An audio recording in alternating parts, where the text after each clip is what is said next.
What's your money story? How's your relationship with money? How well is it working for you?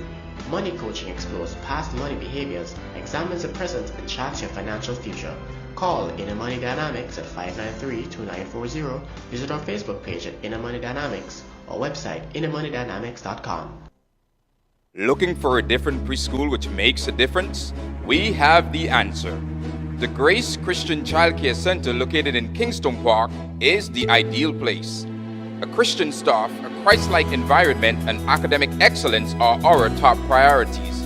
We provide high-quality care and Christian education in a safe, nurturing environment by engaging children actively in the learning process and providing a variety of strength-based learning experience. Come enjoy our spacious and child-friendly facility, strategic location, and our warmth for your child. At Grace Christian Childcare Center, we realize that quality is remembered long after the price is forgotten. Drop in today and pay us a visit. We are located upstairs the Grace Community Baptist Church, Kingston Park, or you can contact us at 496-8187 or 528-4203. Don't wait, because the better tomorrow depends on what we do today.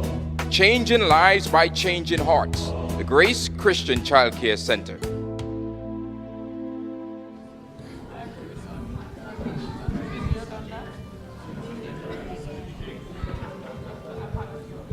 Yeah, 1, 2, testing. Hearing. We live? We live? You say we live?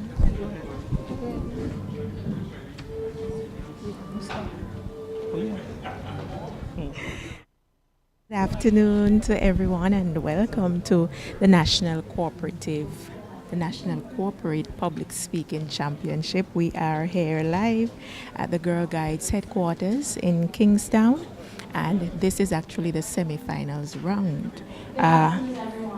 So we want to welcome you from wherever you're viewing from. I am Shanna Daniel, and with me is Jamali.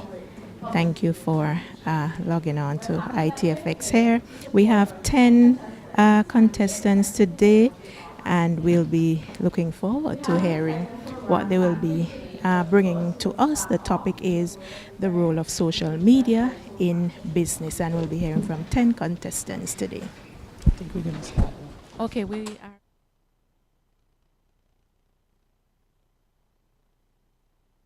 Let's pray. Almighty and everlasting God, to you we give glory, we give honor, and we give thanks. We thank you for bringing us here safely. We thank you for all of us, and especially for those who would participate this afternoon. We bring our contestants before you, and we ask that you would give them courage, Lord, as they take the stage. We pray for good judgment on all our judges, and we pray, Lord, that we'll all have a very special and rewarding evening. And Lord, as we leave this place, we pray that you would grant us traveling mercies. These mercies we ask through no other name, but in the name of Jesus Christ, our Lord. Amen.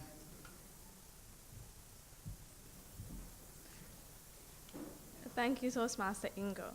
We will now have the national anthem.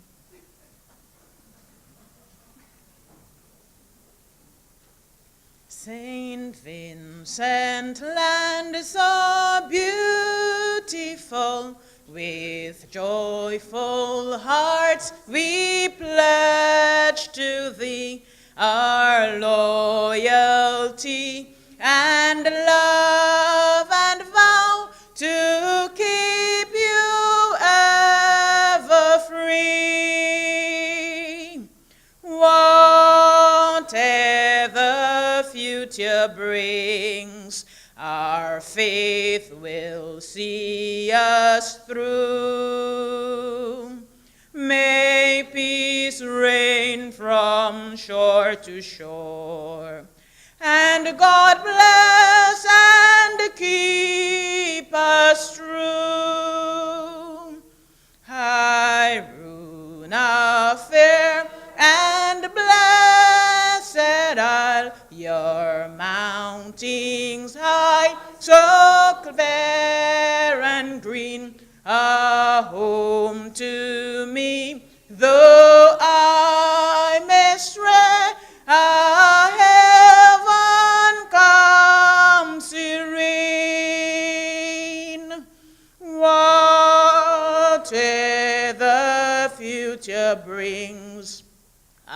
our faith will see us through.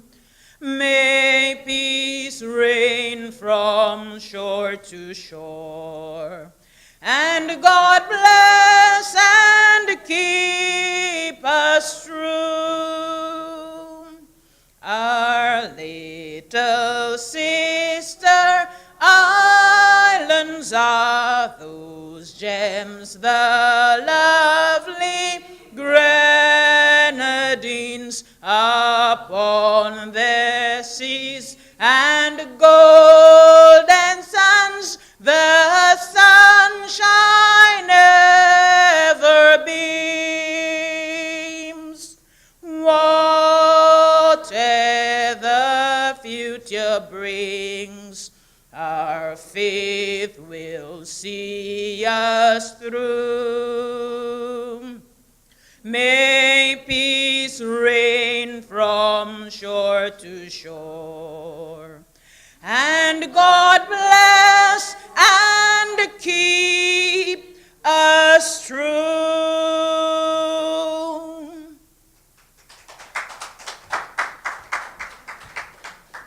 Thank you once again, Toastmaster Ingo.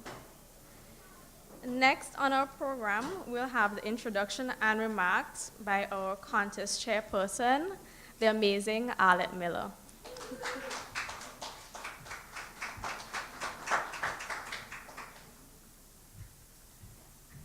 Thank you very much, Toastmaster Denicia.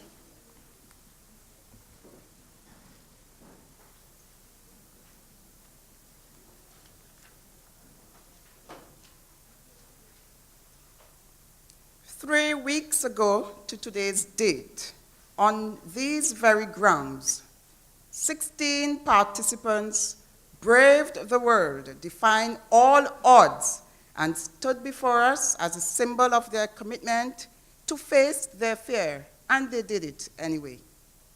We, the Committee of National Corporate Public Speaking Champion, say a sincere thanks again, first to all the business places that view development of its employees as a development of the entire workforce of SVG, and also as an integral part of the business's corporate and social responsibility. Social because by the time this competition is over, meaningful bonds will be, and indeed are already being forged among the participants. The participants now have a go-to person at each establishment, which makes for a more cohesive work environment. To the management of Argyle International Airport, Inc., BDO Eastern Caribbean, Central Water and Sewage Authority, the East Caribbean Group of Companies, JCI, KMK Fashion and Learning for Living, Massey Stores SVG Limited, the National Telecommunication Regulatory Commission, Metro Saint General Insurance, the RSVG Police Force, and Excess Steel Incorporated, we offer a sincere thank you for taking that gigantic leap of faith and partnering with us every step of the way. History will show the fruits of your labor from the seeds you have sown today. I also wish to focus a little on the players behind the scenes who have made and continue to make this competition what it is today. To Toastmasters Kathy Latru and Nazika Hanif Gibson, we express our sincere thanks. Though not here in person, we have utilized social media at every step of the way to tap into your resources. As quoted by DTM Francie, although we feel badly asking for more and more favors, in true Toastmaster style, we expect a Toastmaster to never say no. To the hard-working subcommittees, the Decor Logistics team headed by Toastmaster DTM Francie, would you please stand? Thank you for putting up with late meetings, and they're all over the building working, late nights, demanding requirements, and still smiling. Thank you so much. To the PR Public Relations Committee headed by Toastmaster Jackie. Well, first of all, Jackie, You have been pushed beyond your limits.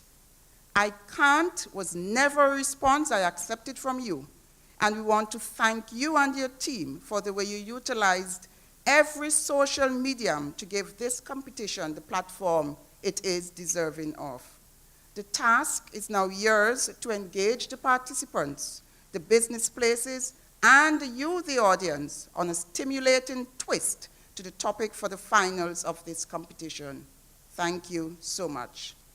To the Finance Committee, headed by Toastmaster Audrey, your job is to keep the bills low while the competition is hyped in every way possible. It was heartwarming, to say the least, when established business places that initially were skeptical of this event have given high praises and commendations for this activity, to the point that they have supported this cause financially. As the saying goes, they have definitely put their monies where their mouths lie. To the rest of the corporate community, the finals is on 13th April 2019, and we need your support. And we will be in touch as to how you can partner with us. Finally, to the Committee of the National Corporate Public Speaking Championship, thank you most sincerely for putting up with me, being a semi-perfectionist myself. Everyone at my workplace and my church knows that if you give me a job, there's no need to look back. It will be done. It cannot be done was never entertained. Persons were pushed beyond their limits, so we will be sending them back to their workplaces with better time management capabilities, apt at project management, and empowered to take on additional responsibilities. To my hard-working committee, stand and take a bow.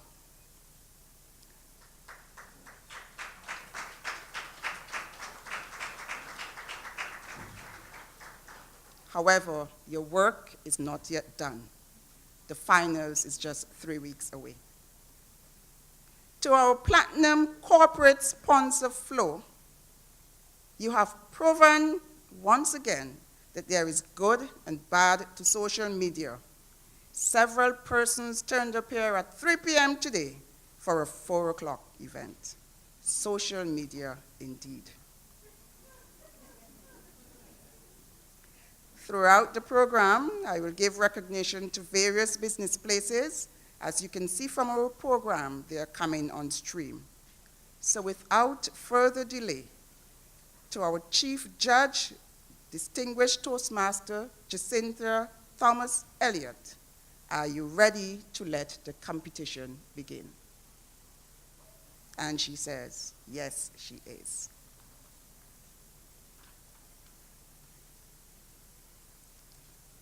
So, we're going to have the participants, just to give you some housekeeping matters.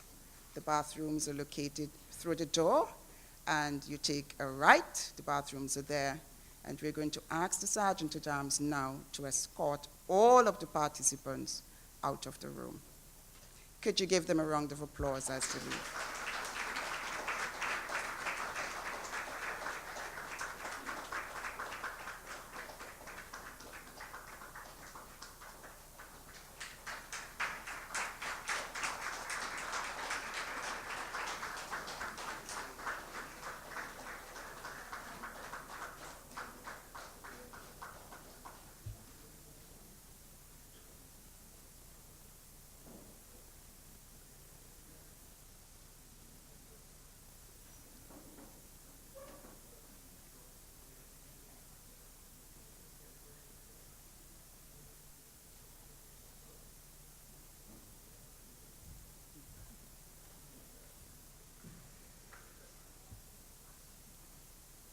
The participants were all briefed. They're aware of their timing device. They're expected to speak for 5 to 7 minutes.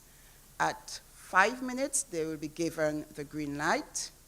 At 6 minutes, they will be given the yellow light. And at 7 minutes, they will be given the red light, and the red light will stay on until that participant completes his or her speech.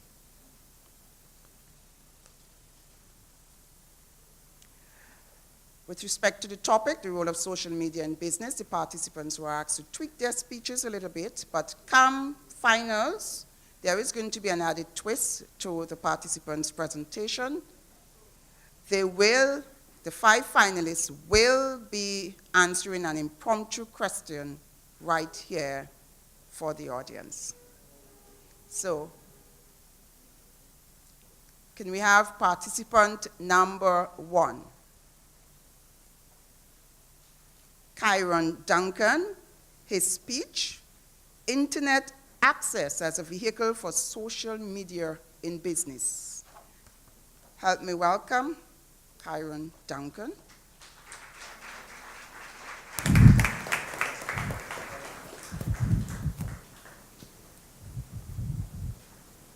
Internet Access as a Vehicle for Social Media in Business. Kyron Duncan.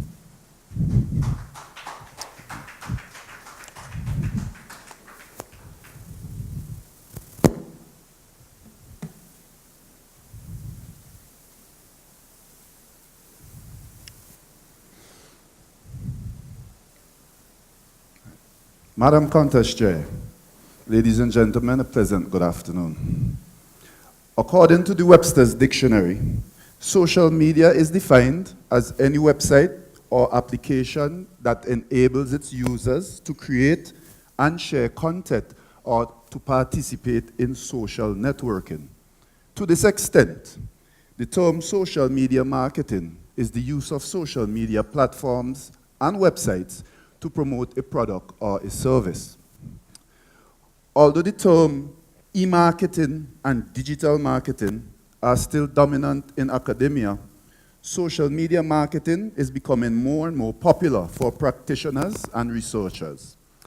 This marketing ploy emerged in 2005 and was adopted by businesses as a trend in 2008, and over the last 19 or so years has emerged and as an essential part of outreach strategies in businesses today. Everyone in this room and those viewing and listening on the various platforms has in some way been reached via advertising on social media.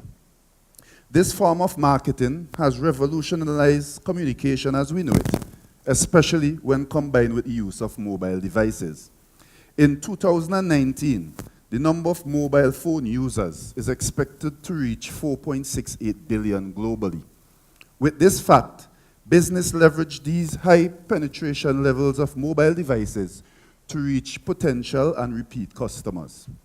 Social media provides a medium which encourages real-time engagement, reduced marketing costs, customer acquisition, and greater access to international markets.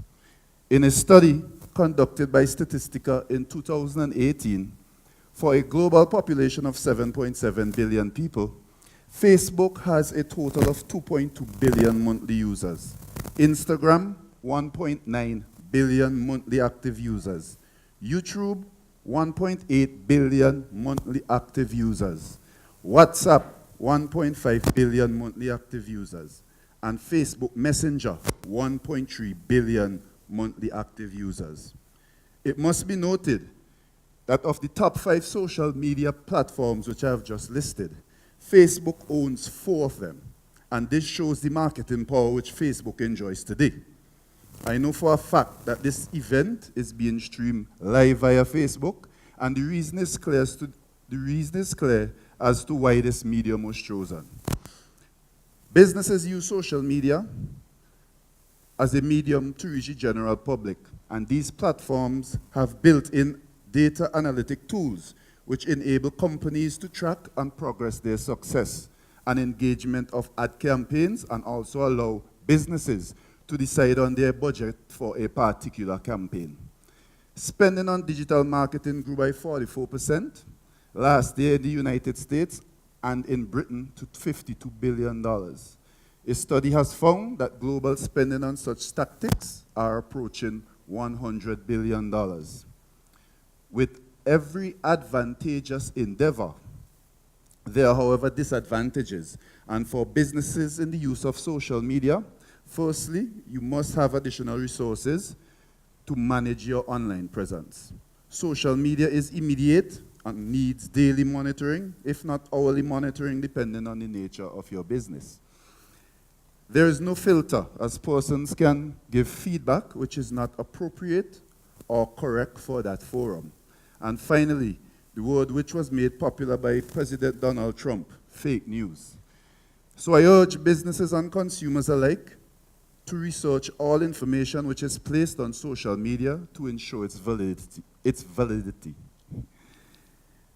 All of this use of social media in business could not have been made possible without one important thing, which is access to the internet. Access to the internet is the glue which holds together the various aspects of social media in business. If St. Vincent had no internet access, the conversation today would be very, very different. The National Telecommunications Regulatory Commission, which is the organization I represent, plays a vital role in the provision of internet access to the general public. We are not a service provider, but we are the regulator of this industry and is the entity responsible for the implementation of the Universal Service Fund. With the introduction of projects such as wireless internet to our schools, our tourism sites, and all community centers locally, the general public since 2010 has the ability to surf the internet 24 hours a day, 7 days a week at any site which we provide internet at. In addition to this, we have placed internet access in 340 lower-income families so that they can have the same access to internet as persons who are more fortunate. These projects level the playing field as it relates to internet access and ensure everyone has the ability to access the internet and become consumers and creators of content. It must also be noted that the NTRC has also assisted in the development of a national broadband plan. This plan sets out to bridge the digital divide in St. Vincent and the Grenadines by delivering high-speed broadband throughout the country at minimum speeds of 500 megabits per second. Also, for mobile broadband, the plan will facilitate speeds up to 100 megabits per second, island-wide. This will better the quality of the service being delivered currently, and businesses and consumers alike will be able to have a higher level of confidence while using ICT to access services and clients in our economic sphere. To this end, only development for our country will result. Madam Chair, good afternoon.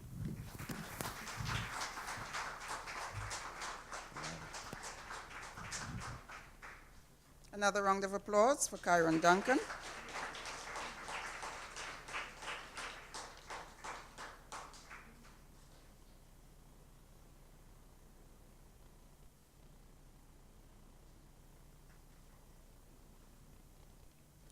The snack folks have asked me to remind you that hot dogs and biscuits and juice are on sale, so please patronize the bar.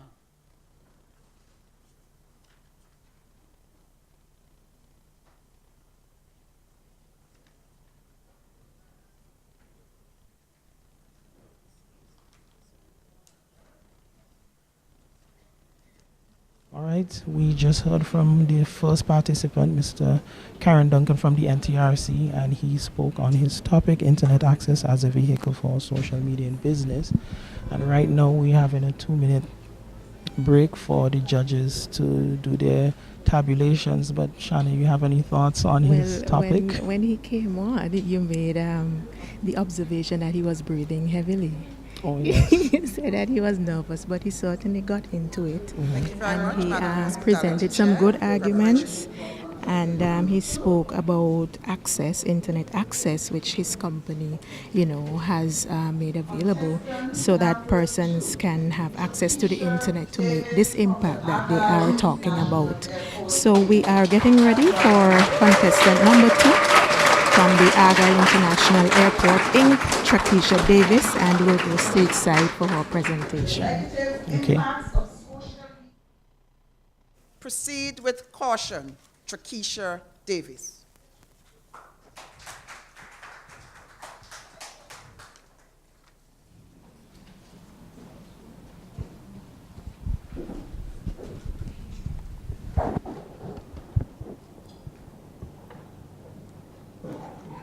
Madam Contest Chair, I'm reporting to you live from outside of the House of Parliament here in Kingston, where the political party put forth a motion to ban the use of social media in this country. This motion comes approximately 6 weeks after a well-known parliamentarian's comments during this year's budget went viral when he coined the term dotishism. Needless to say, some members of the business community disapprove of this motion, while there are others who are in full support of it as they believe that social media has no place in business because of the negative impacts associated with it. Madam Contest Chair, today we're going to look at the negative impacts of social media in business. According to the Merriam-Webster Dictionary, social media is defined as forms of electronic communication where users are able to create online communities to share information, ideas, personal messages, and other contents such as videos. Hashtag definition. The use of social media platforms in businesses increases the audience of their content greatly, thus causing mishaps and malicious content to have a greater reach and damaging the reputation of their businesses.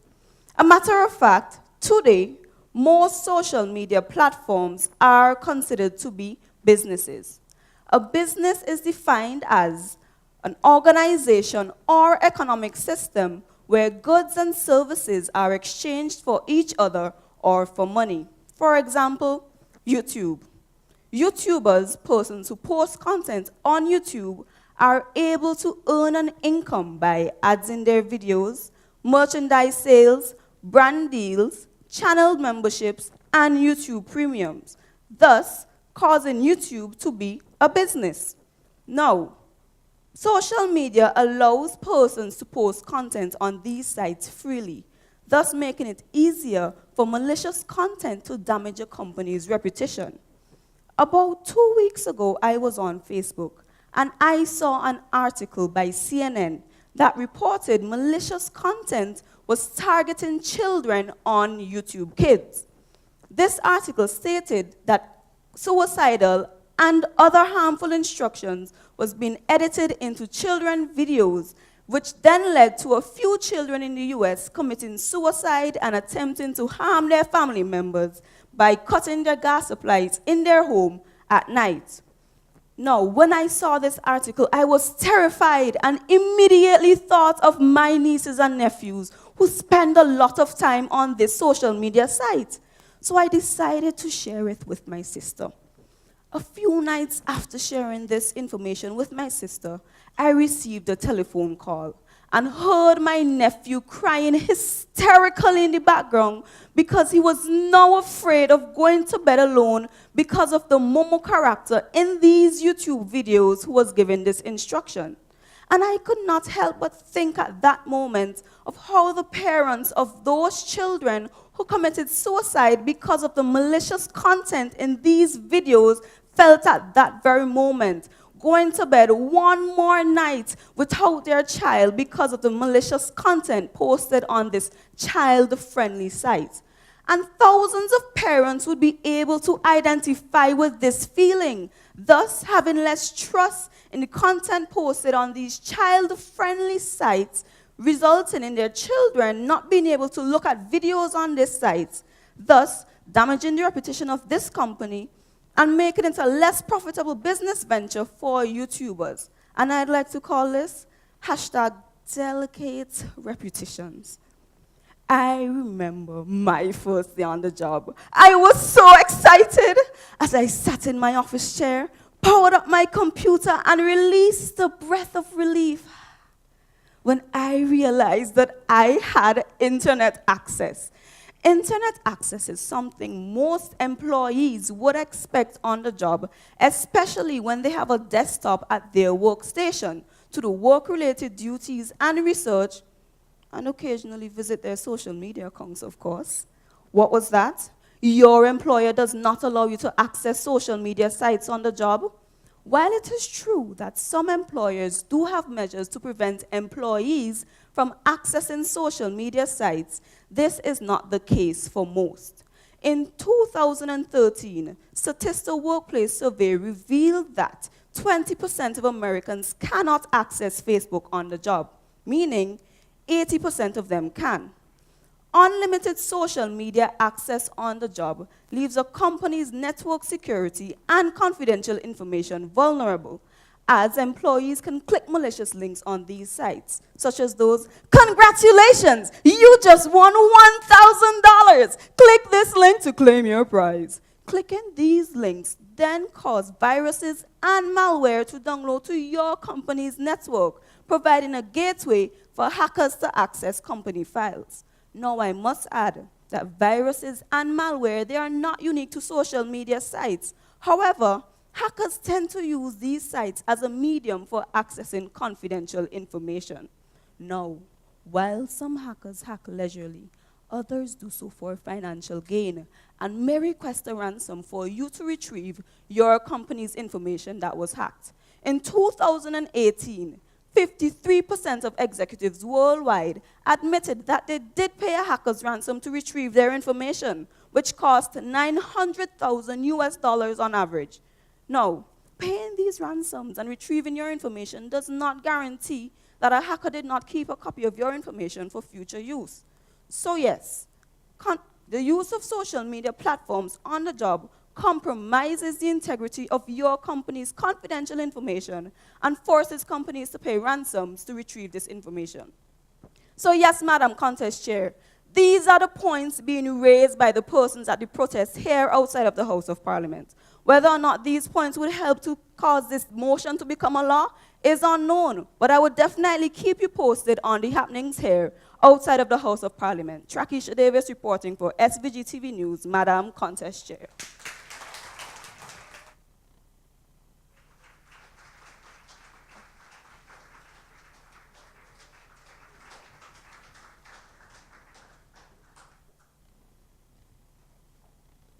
Another round of applause for Trakisha Davis.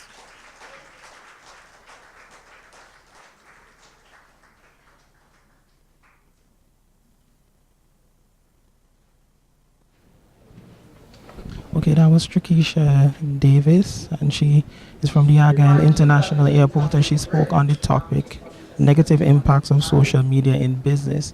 And she brought out a number of issues, regarding the vulnerability of children to malicious intent on the internet, also hackers, corporate espionage, and other negative impacts. What are your thoughts on her speech? Well, I think she had a very powerful speech. Definitely. And she delivered it clearly. She was very persuasive. And I like the way how she started off. She was a reporter. Different. I think she's coming after my job. But also, I think it's worth noting that she delivered her entire speech from memory. Very, very impressive indeed. That was Trakisha Davis. And our next contestant, Moise Cummings, and he's representing the Royal St. Vincent and the Grenadines Police Force. And he is ready.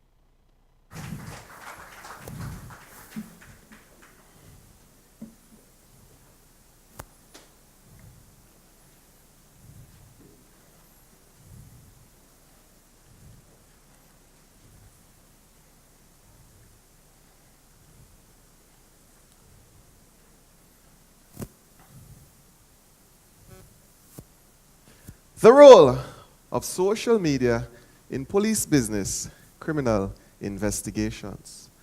Madam Contest Chair, ladies and gentlemen, good evening. Today, social media has become an integral part of us, and as police officers, we must highlight the many dangers that are associated with it. Believe it or not, social media is providing officers new tools and avenues to fight crimes.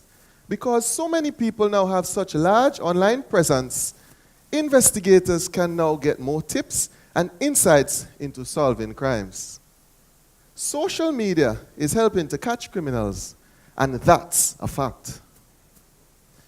2 years ago, my niece received from me on her 13th birthday a laptop computer to assist her with school homework and to join their social media group on Facebook. Thank you so much, she said. I got down on one knee. I said, come here, young lady. The internet can be a very dangerous place for little girls like you. Listen to your heart and trust your gut feeling. And so, Stacy opened her account online and quickly added all her friends who they would talk about all sorts of things with. It seemed so cool to her because even the most popular children in school added her and liked all her photos. But there was this one boy who she did not know, but she thought was around her own age. They communicated, she complained to him, and she was easily comforted by him.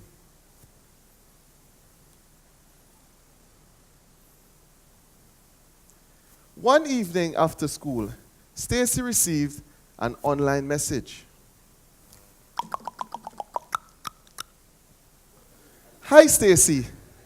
Hi, friend. How are you? I'm fine. I saw you today at school, but I was too shy to say hi. Aw, really? But you could have said something.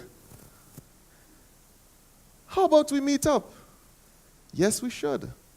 How about now? It's kind of late, isn't it? Come on, it would be nice to finally meet you. Okay, you win. Meet me at the park, and please come alone. I'm very shy around others. Ha ha ha, you're not shy, but okay. Her childhood had been amazing up to that point. As she walked to the park, it was lonely and dark. She saw no one. Out of the silence, she heard a tiny little voice saying, "What are you doing, Stacy? You need to go back home."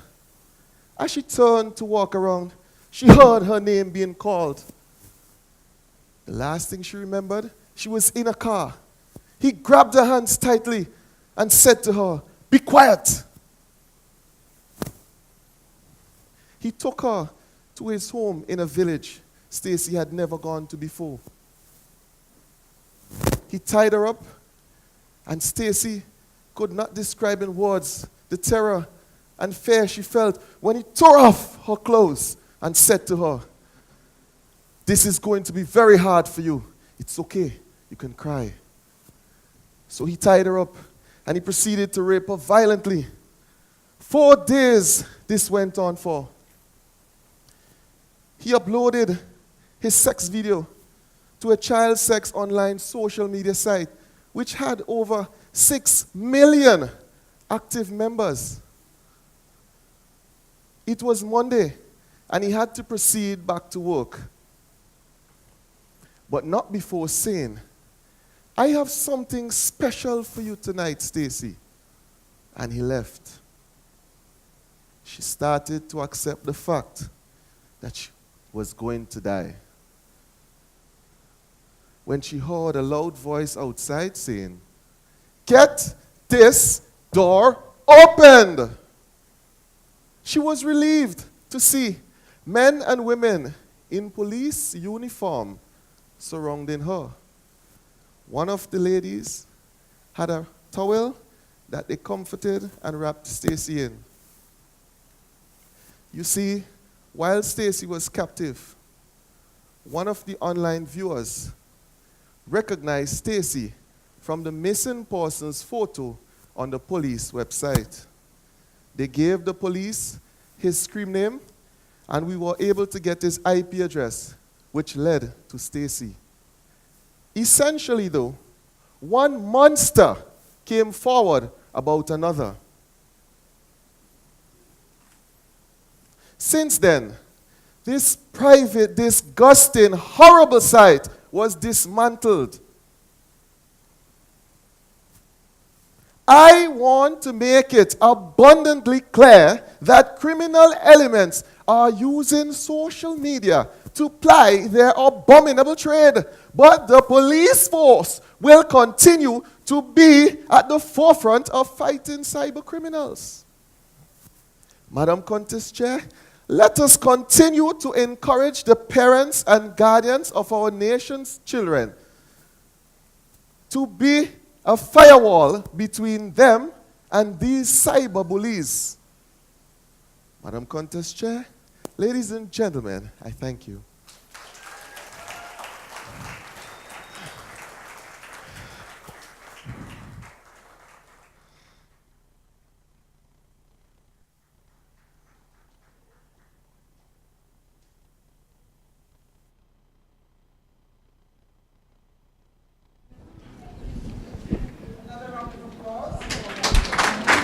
Jamali, indeed, another very powerful presentation from Moise Cummings, representing the Royal St. Vincent and the Grenadines Police Force. And he presented his arguments quite humorously, but highlighted a very, very important issue. I think what was interesting about it is that, unlike the previous contestants, participants, he didn't use a lot of statistics, but it was very, I think, very emotional in terms of it laid out the way in which criminals can use social media. One of the things I found was interesting for our discussion is the fact that both criminals and police use social media. So it shows you that the platform in and of itself can be used for good or evil. So I think it is something important to take note of.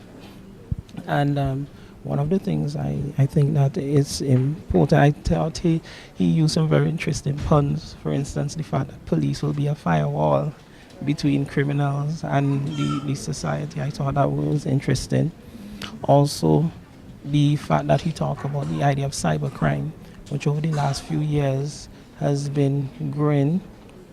And it's interesting that our local Royal St. Vincent and Grenadines Police Force has a cybercrime unit, which indicates that they see this as something that is important for us to address. Well, it's important that they see that they can use social media. So even, they're in their offices, they can use that, to track and to catch criminals. So we just want to commend the policemen who do log on to Facebook, and it's not just for, because people use Facebook for a lot of things, for entertainment, for commerce, but when the police can use Facebook, to catch criminals, that's very commendable. Which is why I really always like to emphasize the point that social media is just a tool, meaning that you can use a hammer and you can build a cathedral, but you can also use a hammer and do some very bad stuff. Exactly. So in the same way, social media, if it is properly used, it could be very effective and very helpful. But if someone does not have good intent, they can really do a lot of damage using it. And I think if we tie that with the previous contestant, I think that was Trakisha Davis, when she spoke about her young sister, her niece, I think it was, it shows the importance of, for instance, parents taking the initiative to guard their children against, how they use social media, the type of sites that they view, the content that they take in and share. I think parents have, a very important role to play. You can't just leave your children, give them, a Facebook account and just allow them to do anything. I mean, they're children, they can't, differentiate, certain things that we can. But we are going to get ready for our next contestant, Ayandi Bramble, and she's representing Massey Stores, River State side.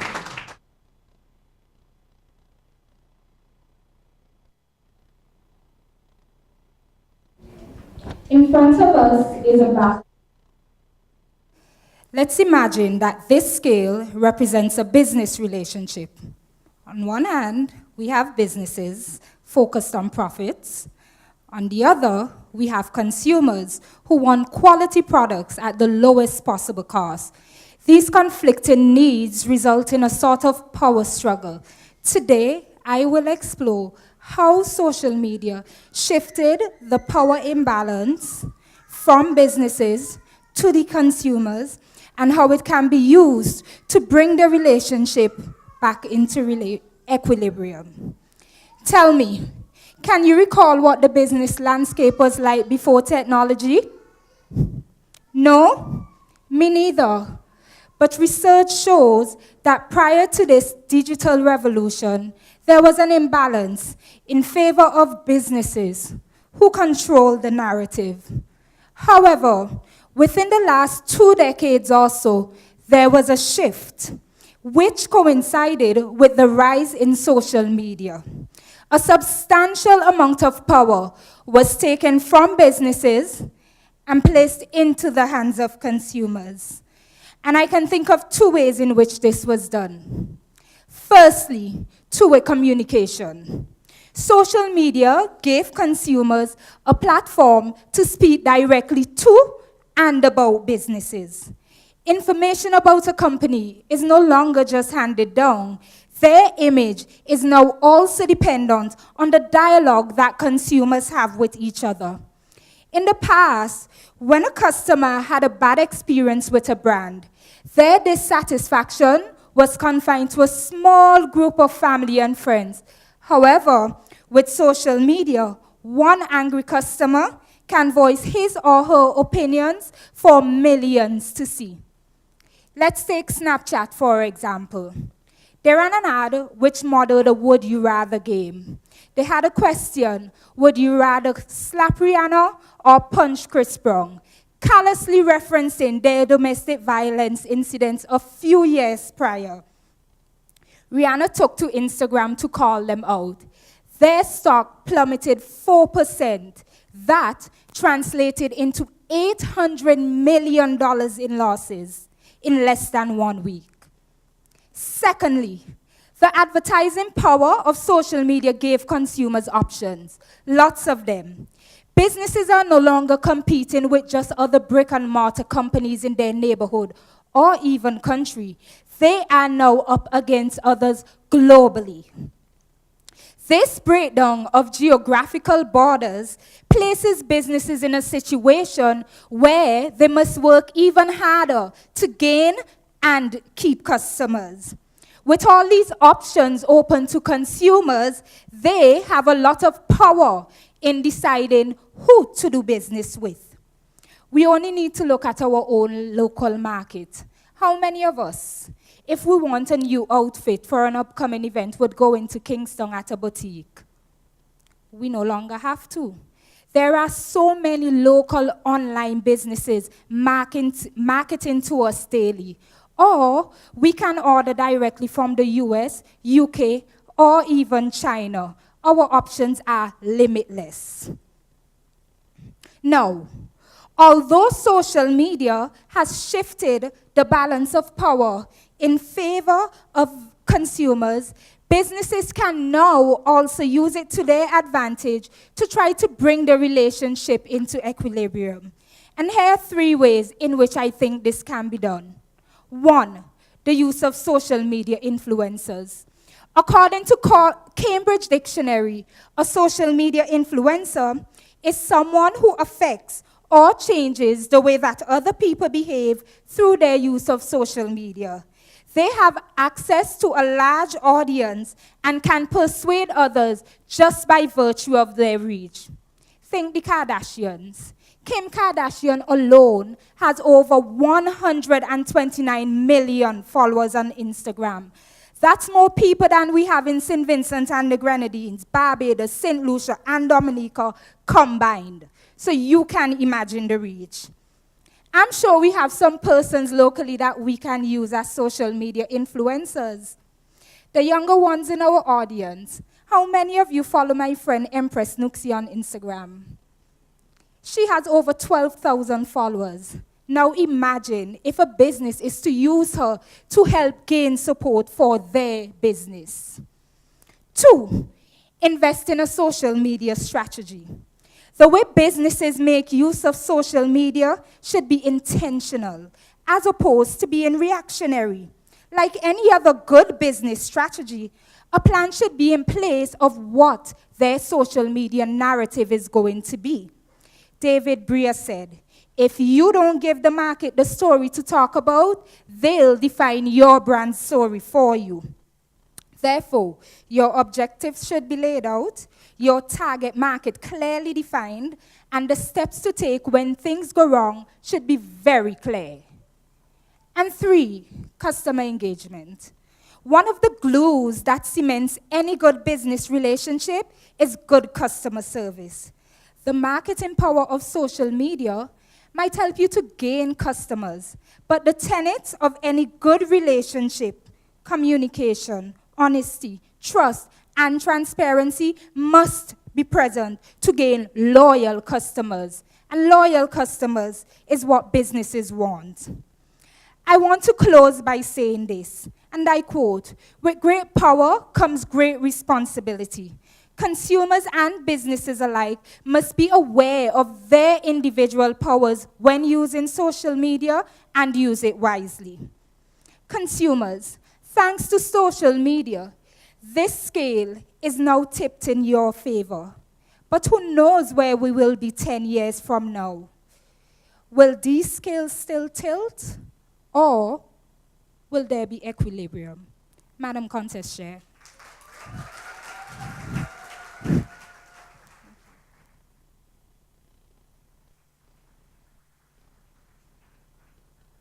Another round of applause for Ayandi Bramble.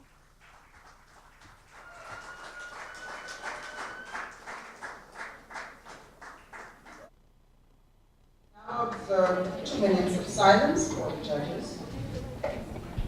So we just heard from Ayandi Bramble, who represented the Massey stores, and she spoke about the shift in balance of power because of social media in business. Any thoughts, Shanna? Well, I think her presentation was very interesting. Very much so. And I tend to agree with most of her presentation. Well, her presentation generally, in that the balance has been shifted in favor of the consumers, you know. But this doesn't have to be a bad thing for businesses, as she said. You know, businesses can use this to partner with consumers. You know, they can partner with them to promote businesses, because she used one example of somebody with how many thousands, you know, followers. Yes, I think it was Empress Nuxi. Is that somebody local? I suspect so. We'd have to check it out. Yeah, but you know, that person has a lot of followers. So definitely businesses, and I think that a lot of businesses here in St. Vincent and the Grenadines, you know, have not taken advantage of that, the power of consumers and their social media. Which is why I think it was good that she gave her 3 tips, which was social media influencers to use them, local, media personalities, perhaps like yourself or Maybe other people with clout. Also, the second one she said is that they have to have a social media strategy, which is what I think you're talking about. Right. That it should not simply be you just get an online account and then you go at it. Right. You have to approach social media with a strategy, in very much the same way you would do so in any other marketing strategy. Right. And then her last point, the idea of social or customer engagement, which is, I think, one of the unique features about social media, in that it is a two-way form of communication. Yes, so definitely I hope that coming out of this, that we'll see more businesses not just having an online presence, because most businesses they would set up like a Facebook, Instagram, but when you go there, it's been dead for, you know, it's just there, like just to have a presence. Right. So, you know, that we'll see more intentional, you know, they would have people who would be in charge of their social marketing, just like how, you know, they do any other strategy. Put more emphasis into this, be more intentional about it, and I hope that a lot more local businesses will really take advantage of that. So that was Ayandi Bramble, and we're heading back to the Royal St. Vincent and Grenadines Police Force. This contestant is Christina Butler, and looking forward to hearing her presentation. So, you are viewing the National Corporate Public Speaking Championship. We're coming to you from the Girl Guides headquarters. So let's take in Christina Butler for her presentation.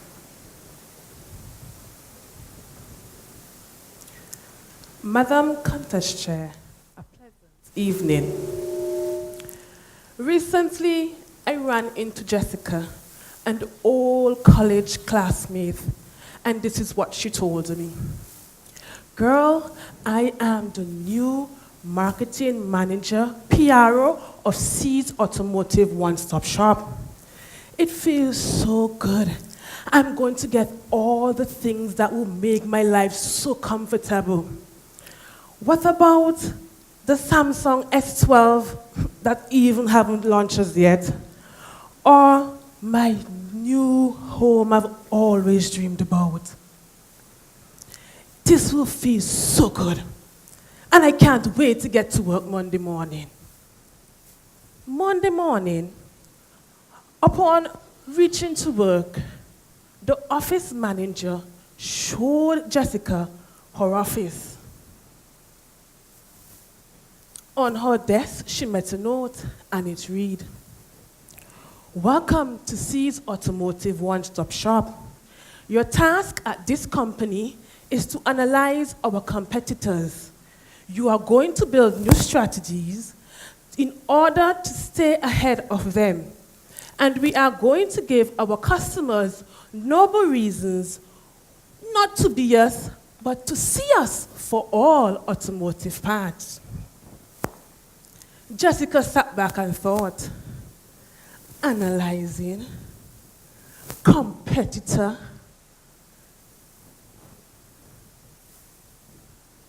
After a few minutes, she opened her laptop.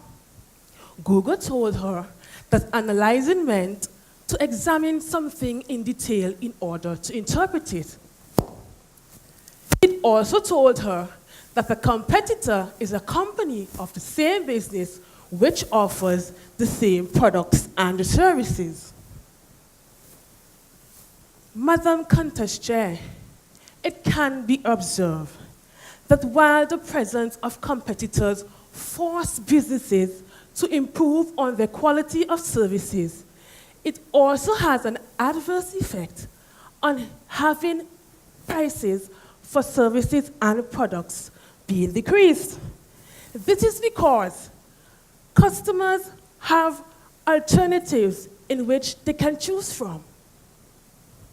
Therefore, Madam Countess Chair, it is important for businesses to conduct analysis on their competitors. Here are some simple ways one can analyze their competitor on social media. First, you must identify all and any competitor. Social media makes this easy, since businesses tend to advertise their products and services through this medium and update their information quite frequently. Additionally, one can analyze their competitor by identifying their competitor's strengths. Peter Altenbourne coined a quote, one of which I will read. And I quote, "The best way to beat a rival is admiring him for what he is better at," end of quote. When a company is able to identify their competitors, it is good and it places them in a better position to learn their strengths and supersede what they are offering. Conversely, Madam Countess Chair, one must pay attention to their business's shortcomings. You must examine their profiles, taking customers' comments, see when a competitor responds or how soon they respond. You must at least see if they have a promotion or if they have any at all and how frequently they do. Furthermore, Madam Countess Chair, one can analyze their competitor by reviewing their marketing channels on social media. Years ago, we used to go through the yellow pages, see who have the most colorful and attractive ads. Then we make a call. But now, we sit at the comfort of our homes, open up our laptops, or even at work, at our desk, and be enlightened with social media. This analysis will put any business in a better position, not to compete with their rivals, but help them to identify new marketing channels that are not currently being used by their said competitors. And this will place them one step ahead of them. Madam Contest Chair, I must say, without competitive market analysis, it will become hard to survive the heavy competition, even if your competitors have different locations. There is definitely a lot to be learned about one competitor through social media. Businesses can figure out who can post something to their brand or who can add something to their brand. A competitive analysis will help any business to gain immediate insight above all the others. But with the advent of social media, any company have the chance of surviving the fairs in the competitive world of business. Ladies and gentlemen, I thank you. Madam Contest Chair.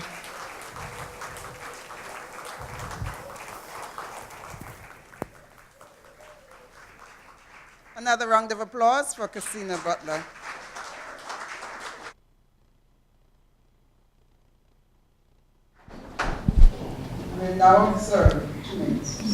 That was Christina Butler representing the Royal St. Vincent and the Grenadines Police Force. Jamali, what do you make of our presentation? Well, I think first of all, what I would like to say is that I think the two participants from the Royal St. Vincent and Grenadines Police Force, if it's one thing, they're very expressive. They make good use of the stage, the pacing, but specifically for her topic, which was the role of social media in business analyzing competitors. I think she highlighted one of the great benefits of social media, which is somewhat different to other forms of media, where you have a lot of data that you can collect based on who visits your site, where they're visiting from, what are they looking at, maybe different things in terms of how long they spend on a particular section of your website or whatever platform you have. And I think we live in a data-driven society, especially in terms of business. So her presentation highlighted the importance of that. Another round of applause for the first 5 participants. Okay, so we are just about halfway through because there are 10 participants who will take part in today's public speaking, the National Corporate Public Speaking Championship here at the Girls Guides headquarters. The next participant is going to be Samantha Charles from the East Caribbean Group of Companies. Thank you very much. One of the points she made, it made me chuckle a little bit because I remember doing that myself, going through the yellow pages and looking for pretty ads, especially when you're looking for a hairdresser. You want to see the page with the nice hairstyles to choose and say, okay, let me try that one. But these days, I mean, when last have you gone to the yellow pages to look for anything? You might find this funny, but I usually joke with my coworkers and ask them, what's a phone book? Because most of the times when I'm looking for a number, it is literally faster for me to get online, look for a business. And that shows the importance of having a social media presence, because if I don't find the business online, it is very unlikely that I actually go to the yellow pages and look for it. Actually, going to the phone book would be the last resort for me. You know, I basically tend to look online, see if it's there, get a number, contact information. If it's not there, ask somebody on WhatsApp. And then, you know, when all else fails, like, okay, anybody has a phone book? I think we are actually at this time taking an extended break, so perhaps we can use this as an opportunity to talk about or mention some of the sponsors. There are quite a number of them. I think Flow, I do know that Flow, who is a telecommunications provider here in St. Vincent and the Grenadines, they are a platinum corporate sponsor. Also, the sponsors are Metrosid General Insurance Company Limited,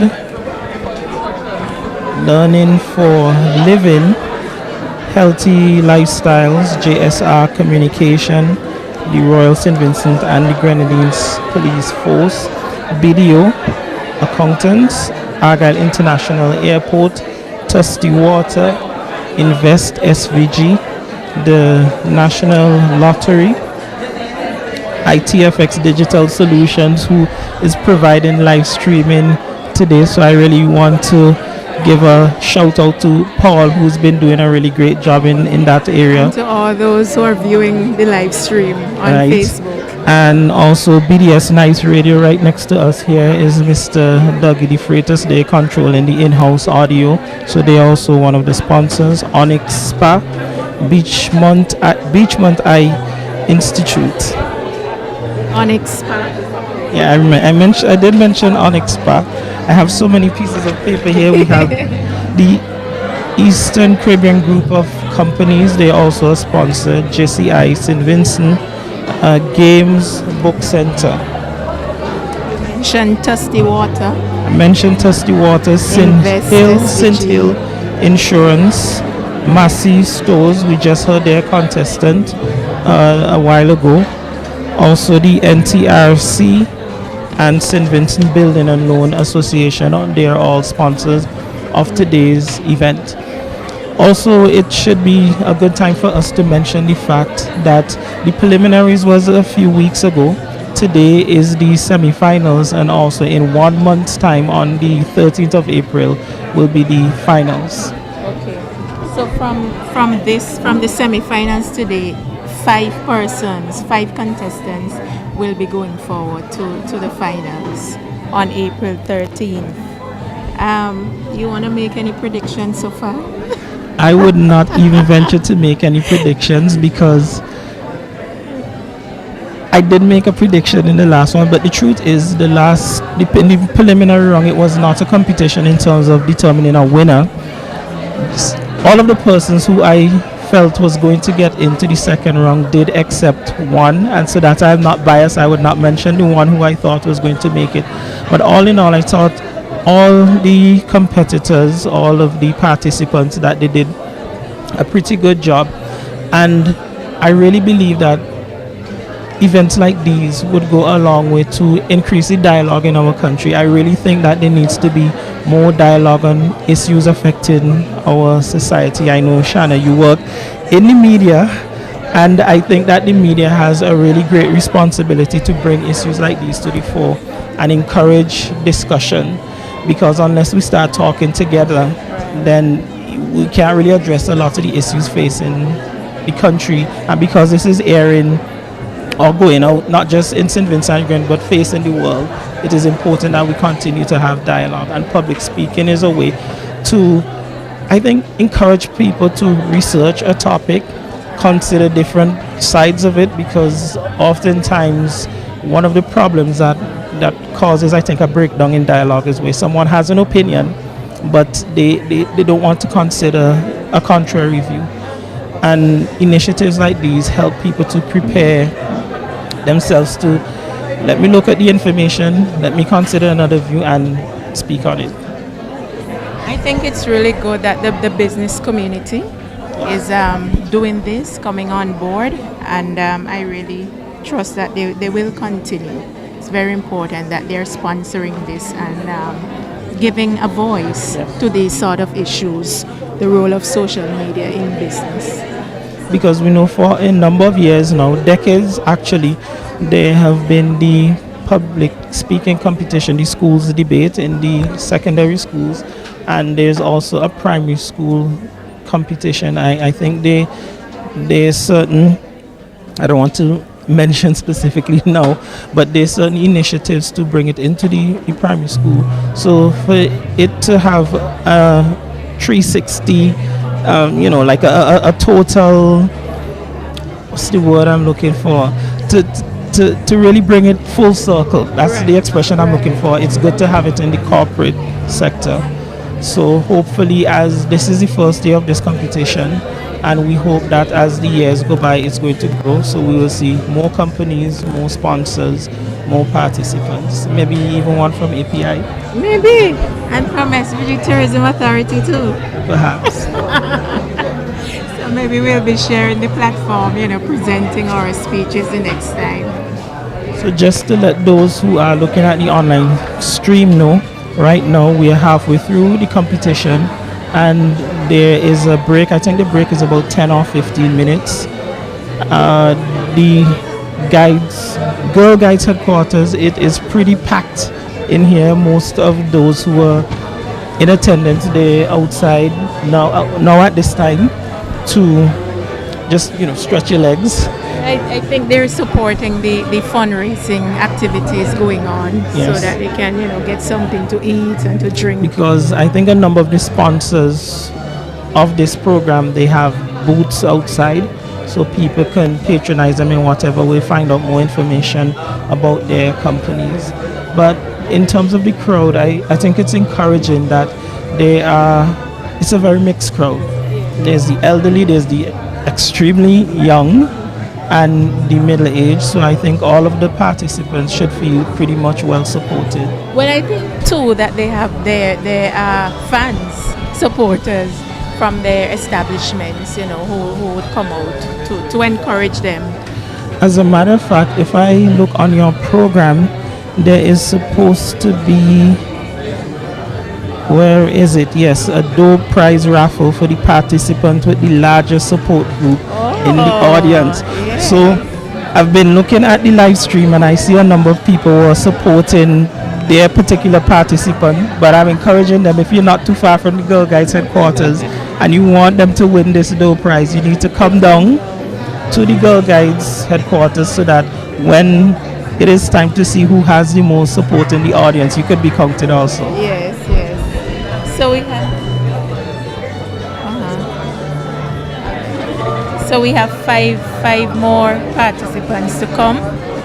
We have Samantha Charles, ECGC, Cavell King Jr., another contestant from Massey Stores. We have Delano Burke, Kimsha Williams, and Marla Nanton Joseph still to come. Right now we have with us Arlette Miller, yes, and maybe we might want to talk to her a bit about you. Part of the organizing committee of this competition, and I think that you've been doing a pretty good job so far. Is there anything you want to add? How has it been going? Yes. It was rough. Getting the business sector to buy into something like this was very difficult for us, more so because of the fact that it was new. Not that Toastmasters is new. Even though we are throwing the word Toastmaster around a lot, it is not a Toastmasters event in its strictest sense, because we cannot have a Toastmasters function. As you can quite rightly see, there are no brands around saying Toastmasters. That's an organization, and it's another thing, because we are all about finance and things of this nature. Toastmasters in its strictest sense is about education. So we have been having a little pushback from the business sector, but they have been coming on stream. As a matter of fact, if you look at the program from the preliminaries to now the semifinals, we have included an additional page with sponsors. So the business persons, the business sector has really been coming on stream, and we're really thankful for that. But it was a lot of work getting to where we are today. And we were talking about how important it is to have dialogue like this in our society. What are you hoping, that will come out of this overall? We are certainly hoping that not only would the eyes of the business sector be open, but we are also hoping that persons would come out and speak. And by that I mean, there are many business places who just bought tickets, and they said we cannot get an employee to come out to participate. Why? They're fearful of speaking in front of audiences. And we keep saying to persons in Toastmasters, we teach you how to allow your butterflies to fly in formation. So the objective of this entire exercise is to get more persons out, because as you can quite rightly see, young people are really taking over business sectors now, and they're being pushed into management positions, but they're not able to speak. We want to help business places with your young entrepreneurs, with your young managers. We want to help them face the world by speaking properly. I think that's a very noble initiative, and it's the first time, and I think the next time you're gonna have to extend it. As a matter of fact, we had a business person saying to us, I'm ready to sign up participants next year, which is really, really great for us.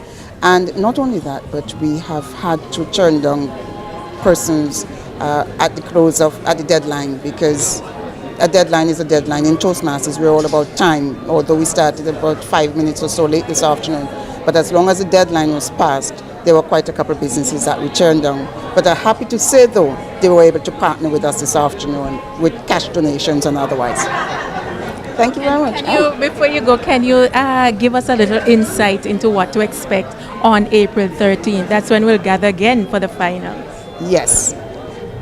Before I give you the insight into what is going to happen on April 13th, what I can certainly say is that if you were following the participants from the preliminaries on the 23rd to today, many of the speeches had a new twist. I am sure Jamali would have noticed that. And that is the idea, to not come back with the same old speech, give it a new twist. And there's so much information that's out there in the World Wide Web that they can bring their speeches. Not only that, but we are also having an impromptu segment for the participants where we're going to teach them, and we're working with them. There's a speechcraft session that's going on with the participants where we're working with them, and they will be able to answer impromptu questions on their feet. So that speechcraft segment is going on. But before I even go to April 13th, what we have in store here for the audience that is present today is mind-boggling. I say no more. We look forward to see what that is. Definitely. Nice being here. All right, all the best. Yes, Jamali, so it seems as if that something is in store. I think we really have to commend Arlette and the rest of her team, because when you consider that this is the first year of this competition, and the fact that from the preliminary round they had 16 participants, it shows that although there have been struggles, because as she mentioned, there are some businesses who felt, well, this is the first time, we're not sure, and when you're putting your advertising or your marketing dollar to something, you kind of have to have a bit of an assurance that it is going to be meaningful.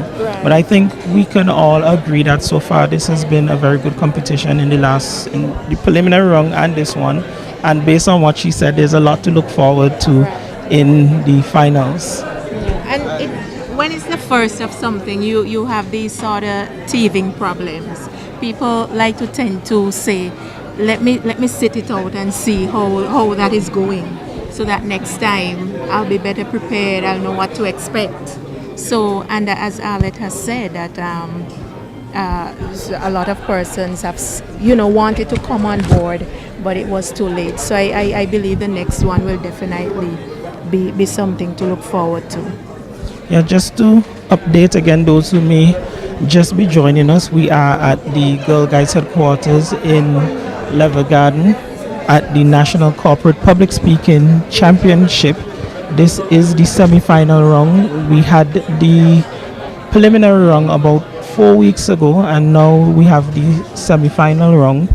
So far, speaking today was Mr. Karen Duncan of NTRC, Trakesha Davis of Argyle International Airport, Mr. Moise Cummins of the Royal St. Vincent and the Grenadines Police Force, Ayandi Bramble of Massey Stores, and Clasina Butler of the Royal St. Vincent and the Grenadines Police Force.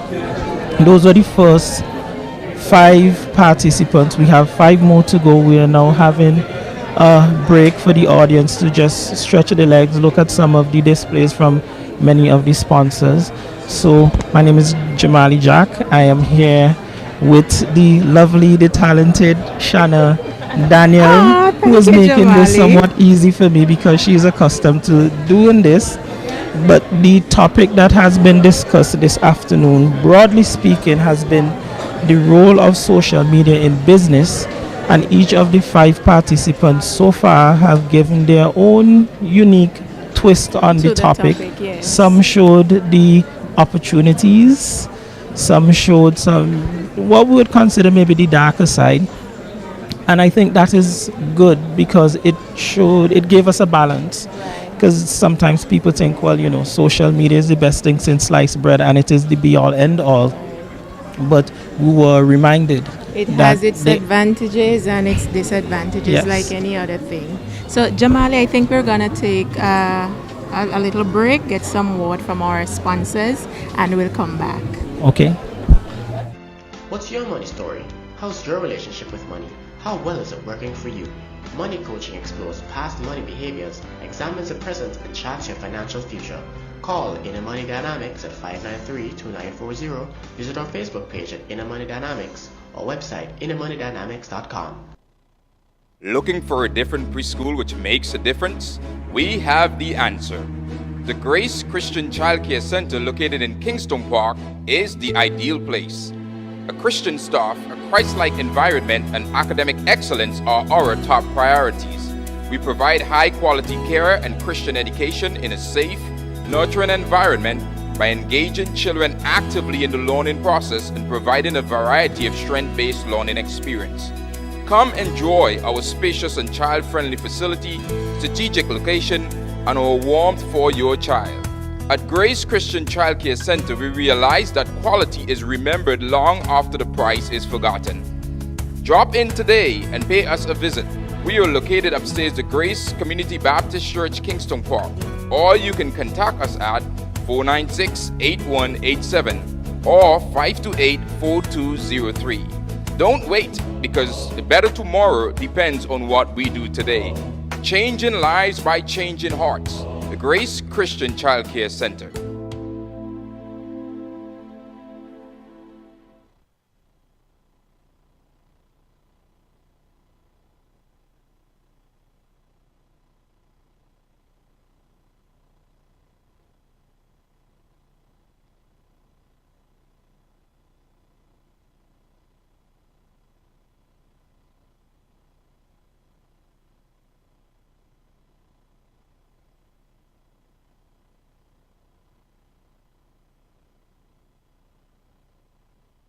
That, those of you with breakable bottles, can you just raise your hands? Someone will come and get that bottle and take it outside.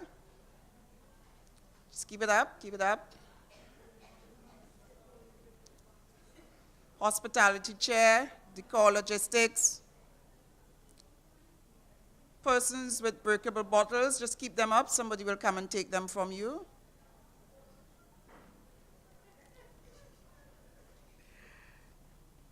Take the bottles, please. Those are pretty noisy on tiles, so we want to have all distractions out of the room.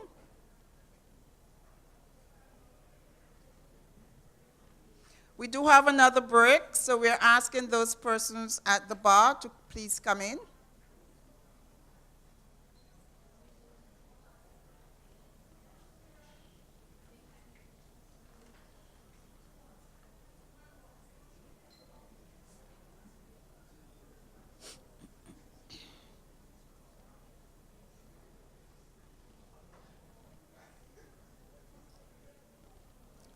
Those persons with bottles, can you hold them up, please? Persons will walk around and take them from you.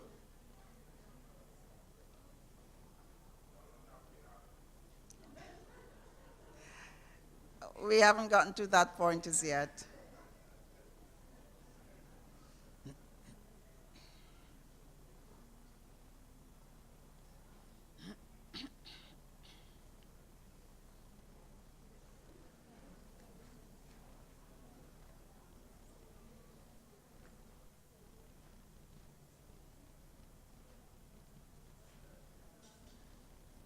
Final call for all persons outside. After that, Madam Hospitality Chair, you'll close the door. Persons will not be allowed to pass in or out when a contestant is speaking.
To continue with this afternoon's program, to our corporate platinum sponsor, Flo, we want to say again, thank you very much for believing in us and partnering with us for an occasion such as this. And also to ITFX Digital Solutions for having exclusivity to live streaming. Thank you both.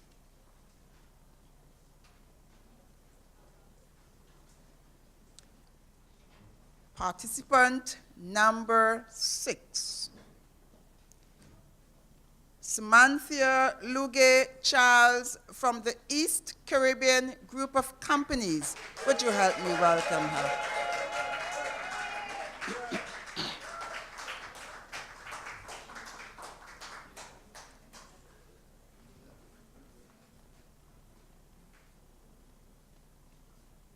Social media as a business tool, Samantha Luge Charles.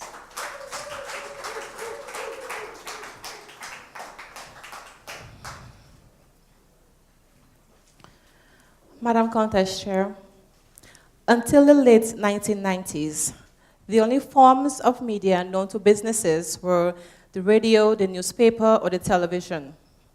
In the early 2000s, however, a revolution in media was witnessed, and the world was introduced to social media, which has been rapidly evolving since then.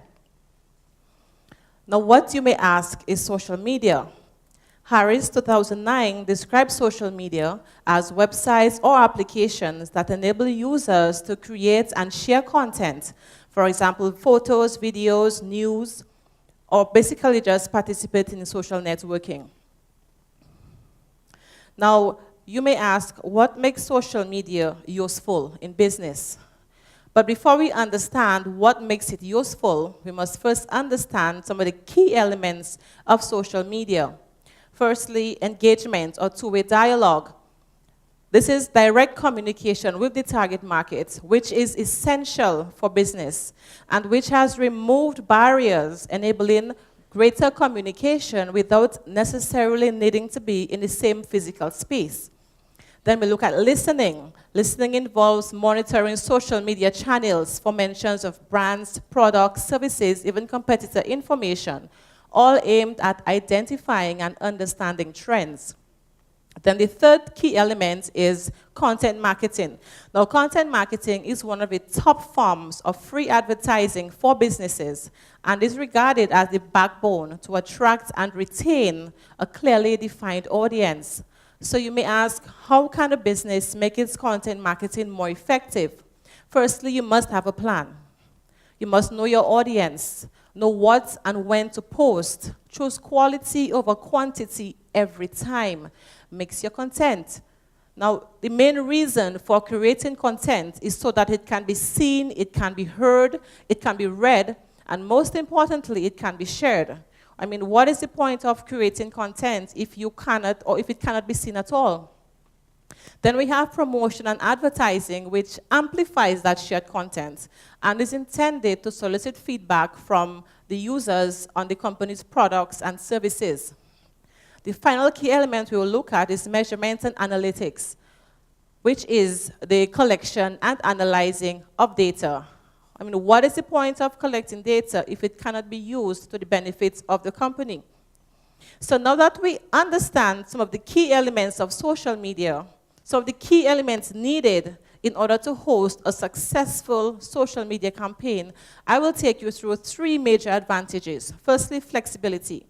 Now, prior to the evolution of media, businesses had to rely on set advertising time slots on the radio or the television, or wait for the weekly print of a newspaper, which are still done today, except that today, businesses now have the option of posting on social media, which has the potential to reach hundreds, thousands, if not millions of viewers within weeks, days, and even hours.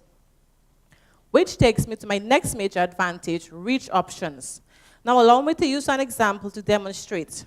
Now, I'm sure, Madam Contest Chair, that you may have seen a photo or video circulating on Facebook of a lady defecating on the floor of a Tim Hortons cafe in Canada. Now, the story is that she was refused access to the washroom and in her anger decided to relieve herself on the floor of the cafe. But it didn't just end there. She went on to scoop up that fecal matter and literally launch it at the employees who went scrambling. Then went on to wipe herself and launch the tissue at the employees. Now, that video was shared hundreds of thousands of times on social media. I mean, it may not have been the publicity that Tim Hortons was looking for, but it was publicity all the same. Then the final major advantage we'll look at is cost effectiveness. Now, a company may want to boost its marketing campaign in an effort to maybe gain a greater market share or for more targeted marketing. Now, a traditional advertising campaign would generally involve placing advertisements on the newspaper, in the radio, on television, right? Now, to place a 30-second ad on a local radio station during prime time costs about 35 EC dollars, and off prime time is 25 EC dollars. To place an ad in a local newspaper on 1/3 of a page in black and white costs on average 160 US dollars or 435 EC dollars. Now, to boost an ad on Facebook costs about 1 to 3 US dollars. Do the math. All right, so my presentation thus far has been in support of using social media as a business tool, but businesses, however, must exercise caution as there are in fact drawbacks to using social media as a business tool. Firstly, the business's social media campaign must be effectively managed by a qualified social media manager in order to realize any real returns. That in itself requires additional resources, hence cost. Secondly, negative feedback placed on the company's page, or website can have lasting negative impact on the company's image. Then we have digital manipulation. Now, we are in the age of advanced technology where any content can be taken and be transformed into something that is totally different from what it was originally meant to be. Hence, leaving information out there at the mercy of hackers and other undesirables. So, Madam Contest Chair, I will leave you with this. Social media has opened avenues for businesses that did not previously exist, bringing with it the ability to expand their markets by leaps and bounds, allowing for greater flexibility at an affordable price. So, in spite of some of the drawbacks highlighted here today, social media, once managed responsibly, can be very useful and can lead to benefits which far outweigh the risks. Madam Contest Chair.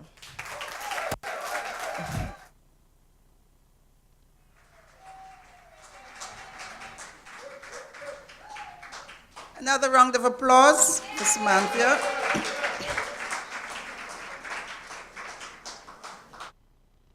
We will now observe 2 minutes of silence. That was Samantha Luge Charles representing the Eastern Caribbean Group of Companies, and she spoke on social media as a business tool. Jamali, what do you make of her presentation? Well, I think she made a pretty convincing argument, as all the participants have done so far.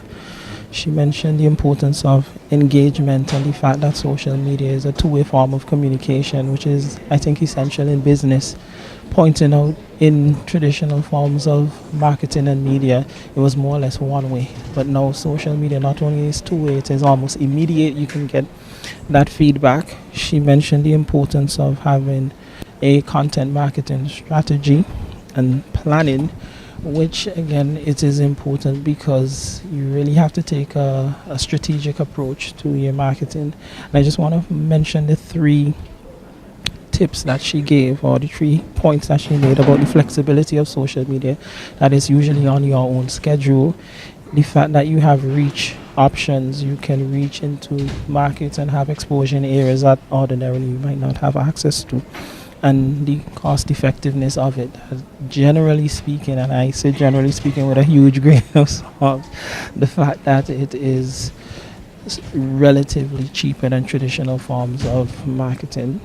Any thoughts of Well, your she own? gave us an insight into that cost effectiveness with the facts that she presented. I'm sure she did her research to get those numbers that an ad on primetime radio would cost something like 35 EC dollars, and a 1/3 page in black and white in a newspaper is, are you ready for this? 435 Wow. EC dollars, 1/3 of a page in black and white, not even color.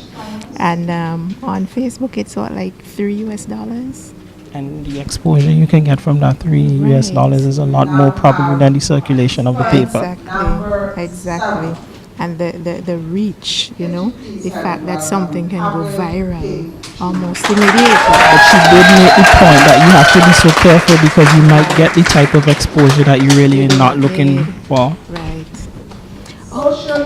So we are going to our next contestant, Cavell King Jr., representing Massey Stores, another contestant coming from. Can everybody see what I have in my hand? It's money, currency. It's what makes the world go around. The Bible says, money answereth all things. And that's especially true for businesses. You see, the presence or absence of this in a business will cause it to rise or fall. And what businesses need to think about is, where am I going to put this in such a way that it brings back more money? Question that we need to ask: where is your business putting this to engage customers? Madam Contest Chair, guests, I'm here to tell you that the only real way that we can engage customers is through social media.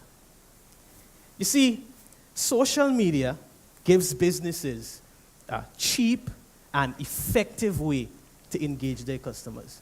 Think about the traditional ways that you would engage customers: TV ads, radio ads, newspapers, email blasts, and if you're ambitious, text blasts from Digicel or Flow that normal people either delete or ignore. Now, the thing about these traditional forms is they just broadcast information with no way to directly advertise to potential customers. Think about it. That means that for all the money that you put into these mediums, some of it is wasted on people who just don't care about your business. Social media, on the other hand, it gives businesses that ability to directly pinpoint and market to people who are interested in their business. You can relate to them based on age, based on gender, their likes, their dislikes, where they work, their job titles. So you get the maximum return on your investment. Think about the application. That young guy who just bought a weed whacker and wants to get into landscaping. He can advertise to people in his general area directly. Think about that business that wants to have a bundle or giveaway sale for women tomorrow. You could do a blast based on women in St. Vincent and men who are in relationships or married. Think about that accounting firm that needs to build their clientele. I can advertise to people in the accounting field or even directly to people who are CEOs or CFOs. The only real reason is social media. The only real way is social media. Now think about this. Last week, I was helping a friend to run a promotion. We did some shopping around, and we realized that most, if not all, radio stations would charge on average $2,600 just to run an ad for a month at prime times. Now, we did this same ad on Facebook. Guess how much we paid? $50 to reach 15,000 people with just $50. Now, you tell me, which is the real option? You see, social media, it gives businesses the ability to do damage control and also to build customer loyalty. Have you ever heard of negative criticisms or read negative criticisms online? A lot of people like to give negative criticism, but it's very difficult for them to receive it. And businesses need to learn how to receive negative feedback, because good feedback is good, and negative feedback is better, because it allows you to improve. It gets you better, to better your business model, get your products better. Story time. In 2014, my wife and I moved into our apartment, and we needed internet. Then it was just Flow and Cable and Wireless. We decided to go with Flow and get the 25 meg package. They told me it would take 2 days for them to come, install everything, and get me up and running. 5 days passed, and I was angry. I rushed to social media, on Facebook, my favorite, waiting on Flow St. Vincent since 1733. The struggle is real. 2 days after, they reached out to me privately in my inbox. They wanted to get my information. They wanted to meet with me, let me know find out from me what's going on. Let me know that they care about me. So I did that. I gave them my information. And Book It and Show, they came to me, they set up a date, and I was given a surety that my internet would be set up, that they care about my feelings, and that they are thankful for my patience. But I was not patient. Now, eventually, they came, they installed the internet. And I was happy. So much so that I became a statistic. I went on social media the next day and recanted what I just said. I'm flying!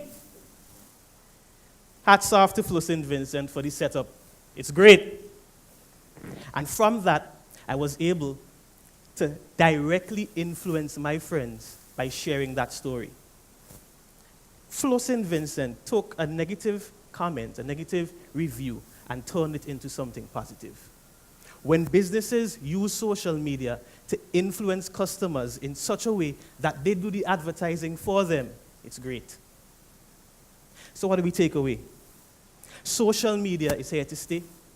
It enhances businesses. It's cheap. It's cost-effective. It's great at reaching out to the people who matter.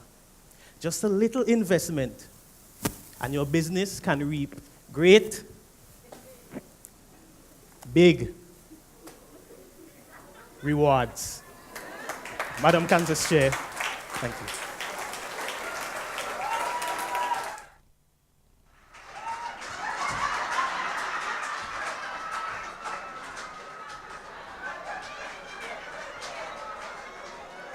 Another round of applause, please.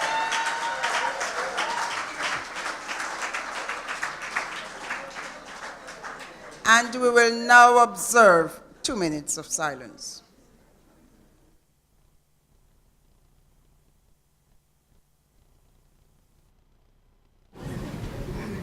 Jamali, it's raining cash here. Yes, I think he was very effective in his use of props. The money definitely got the crowd's attention, particularly at the end when he left it on the floor. He went back for it though. I was just going to drop my mic to run up for some. But, you know, I really think that his presentation was a very good one. I particularly remember when I looked at him in the preliminary round, my first thought was this is definitely someone who looks at a lot of TED Talks because his delivery was well paced. He made good use of the stage, good control of voice, props, all of those things. I think it was a pretty well balanced presentation. He focused a lot of his presentation on the money part of it, the fact that it is so cost effective compared to other means of marketing. And I just want to give a quote that he gave that I thought was a very interesting quote, that good feedback is good, but negative feedback is better. What are your thoughts on that? I was waiting to hear how he would explain that actually, and he did so. He used his personal experience of how this negative thing with Flow and how they were able to use it and to turn it into something positive and to get him, to get the customer to actually advertise for you. I think that was very commendable, and he proved his point. Yeah, because it's sometimes people look at negative feedback only in a negative manner, but it is an opportunity to improve, and particularly when you're a business, if you don't receive that negative feedback, then you really may not know what it is, how it is that the customer sees you and your business, so you won't be able to improve.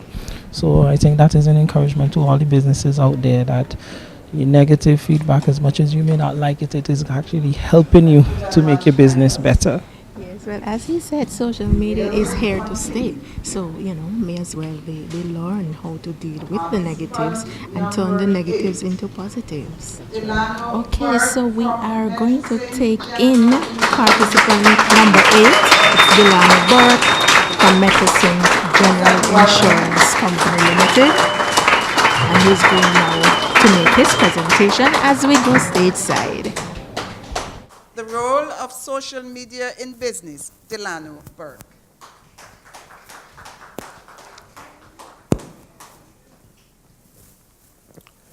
Madam Contest Chair, gentlemen, everyone under the sound of my voice, a pleasant good evening.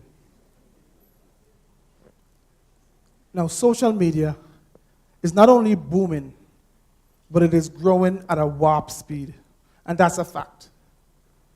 According to Brandwatch, one of the world's leading monitors of social media, as of January 2019, the world's estimated population was at 7.7 billion people. Now that's a lot of people. Brandwatch further states that over 2.2 billion are on Facebook, over 1 billion on Instagram, over 900 million on WhatsApp, over 562 million are on LinkedIn, and over 326 million are Twitter users. Now, with all these people hanging around on social media, it is only imperative that businesses would utilize social media for the benefits that it will bring. Over an average of an hour, people will spend on social media. So it is obvious that social media has captured the attention of everyone. A lot of people during working hours. Now, let's take a brief look at some of the advantages that social media can bring to businesses. First of all, it is very cost effective. We all know that there is a cost for doing business, and at some point, regardless to your years in business, whether how big of a company you are, you must consider ways of lowering your costs and maximizing your output. Social media allows businesses to be able to absorb some of the costs when it comes to advertising. When you compare it to the traditional forms of advertising, which is printed media, TV, radio ads, social media allows businesses with the opportunity to lower their costs. By lowering your costs, businesses are able to see a greater return on their investment, as well as they're able to retain a larger budget for other business expenses and marketing strategies. Now, secondly, social media allows businesses to have a more targeted approach at gaining a wider audience. Let's face it, without social media, businesses are more confined and limited to their already existing customer circle. Every social platform that a business uses, it multiplies their prospects. Every profile that is added to their already existing marketing mix, it exposes and further attracts more customers as well as business to an already existing storefront or business website. Now, for example, social platforms like Facebook and Instagram allows their audience to be able to share their contents. You're able to follow the brand, and ultimately you can become a customer. This all leads to a greater visibility and recognition in the marketplace. And it's what all businesses want, to be more recognized and to be more visible. With an increase in visibility and recognition, businesses are able to have a greater potential at increasing their sales as well as building relationships. Here is social media again, as persons are becoming more attracted to their websites, as they're coming more to a storefront, and you want to build relationships because of the interactive nature of social media, it gives businesses a more humanized feel. Nothing is more impersonal than an automated message. Social media allows businesses to interact with a one-on-one basis with their customers. That could further establish customer satisfaction as well as building brand loyalty. According to Don Junis, who is a marketing customer experience executive, he states that all businesses that interact with a one-on-one basis with their company, with their customers, on a one-on-one basis, you gain loyal customers. Loyal customers spend more with you. Loyal customers stay longer with you, and they tell their friends about you. So, finally, social media not only allows businesses to gain an insight into their consumers, whether their likes, their dislikes, whether it is hearing complaints, even compliments, but you're able to keep a track of your competitors. In conclusion, we have briefly seen how social media can impact positively on the way that businesses operate. Now, it is imperative that businesses will utilize social media not only to absorb costs when it comes to advertising, to build better relationships, or even to gain a better, wider audience when it comes to their marketplace. This revolutionary technology is not going anywhere anytime soon, but it's only set to get bigger and better. I will leave you with the words of Les Brown. He states that we must be willing to do today what no one else will do, to be able to get tomorrow what no one else will have. In business, if you are going to be successful, whether it's today or in the future, you must be liked. So go ahead, start a Facebook page, get on Instagram, see how much you're liked. Madam Contest Chair, I thank you.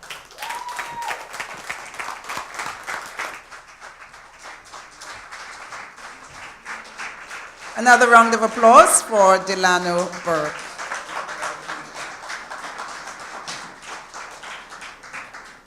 And now we will observe 2 minutes of silence.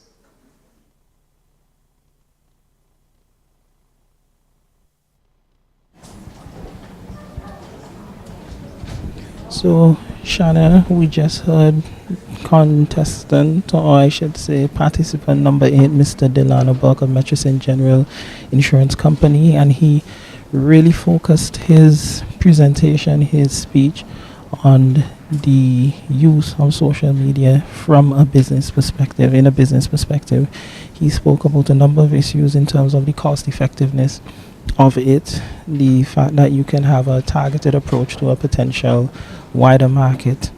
I think he made a very good point of the fact that it puts a face on, your business, in that you have the sense that you're not just interacting with a corporation, but you are interacting with a person.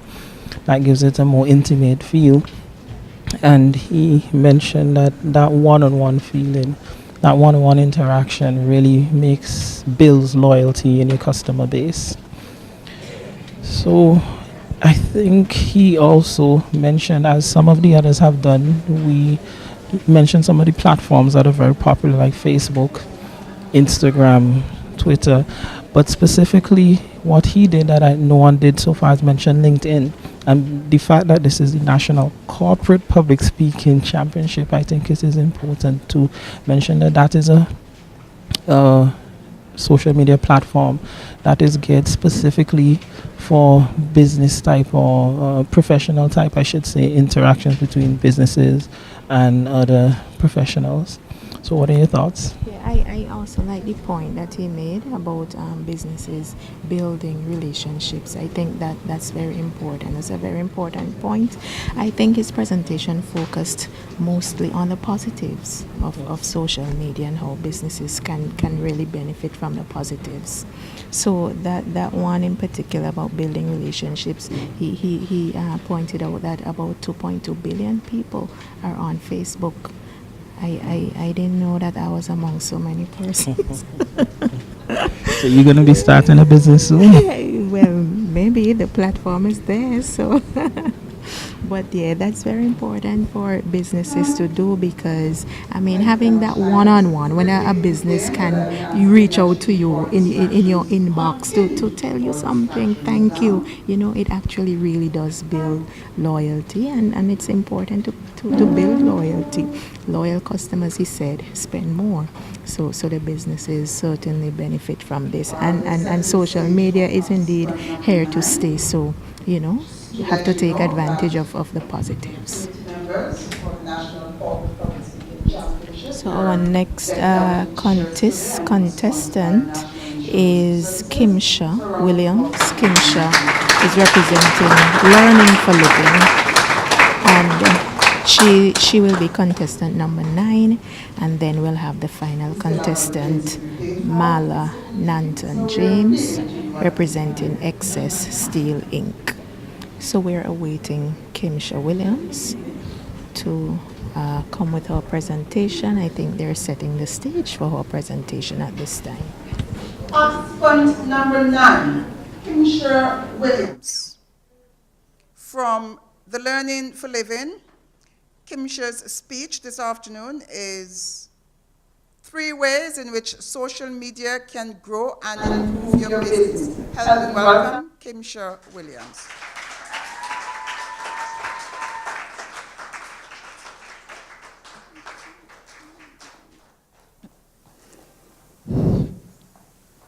Three ways in which social media can help to grow and improve your business.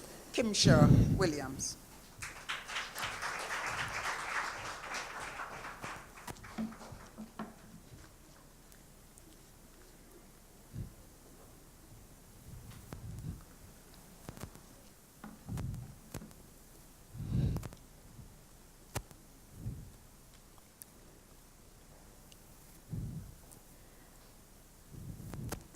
Madam Contest Chair, fellow competitors, my special audience, good evening. Welcome to my class. We'll have to ignore that that's twisted, but today I would like to share with you 3 ways in which social media can grow and improve your business. Last week, 3 weeks ago, I started my presentation and we would have underscored that social media has completely revolutionized communication with new opportunities being provided for businesses and consumers alike. We almost came to the conclusion that social media always existed because we saw that Jesus himself had followers and that he invited them to share good news worldwide. We were almost further convinced because we saw that he had reached over 5,000 followers. We didn't conclude that social media had existed then, however, because while social media is relatively new, we'd see that communication itself is what is not new. So what then is social media? Social media refers to all those applications and websites which we use to create and to share information over the internet. The social platforms were not designed initially or solely for business. We've just been using them for business. But we will see that people like these pioneers, that they created social media as really another attempt to digitize yet another analog process in our life and to hopefully improve things for us. So that's my little review. And now I go on to the new information for today. So today we're going to look at 3 ways in which social media can improve and grow your business. You can read with me quietly. The first one says, social media provides fast, cheap, and versatile means of communication, and all of you use them here today, so you know what we mean. Secondly, social media is a virtual marketplace. You might know what I mean by that, but you know what happens at the market. People buy, they sell, they cuss, they fight, they do craziness. it happens on social media as well. Thirdly, social media has created for us new industries, and by extension, other industries. So it's a new industry, and it brought along with it some other ones, and hair business can operate and thrive in these new industries. So let's first look at social media as a communication tool. You already know that we can have virtual meetings, and we can share files, and we can have conference calls and all these things in our business, and so it has improved our internal communication. We also can communicate externally with customers, with other vendors, etc. Not yet. Social media, therefore, provides a faster, cheaper, and more effective means, and I've showed you some examples of the ones that we use in business. So what's so special about social media? What would we do without it? What's special about, I found two things that were special about social media. One, it allowed us to communicate in different forms. So we're not restricted to speaking or just to text, but we can do graphics, we can share images, we can do video, audio, and live. Now we are even going live.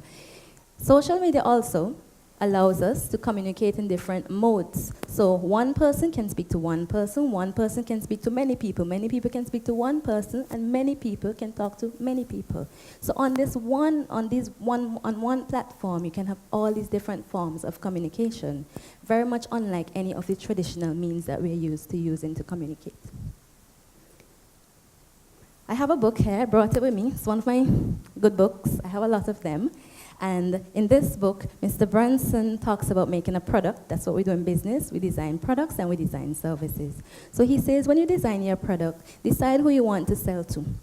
So you can give her or him a name, give them characteristics, even Google them. And after you've Googled, I choose Jane. After you've Googled Jane and you know how Jane looks, ask yourself, where is Jane hanging out? Is Jane at the salon? Is she in schools? Jane is on social media. Even Granny is on social media.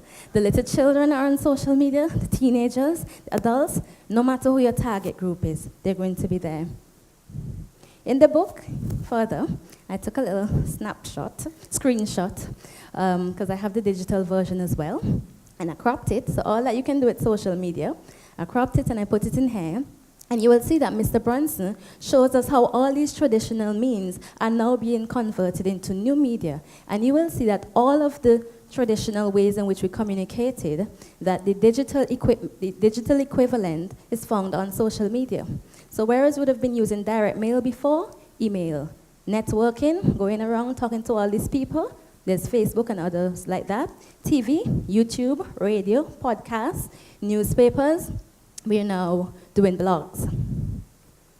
So my third point, and the most exciting for me though, this is the third way in which social media can grow and improve your business, and you will see the growth there is exponential.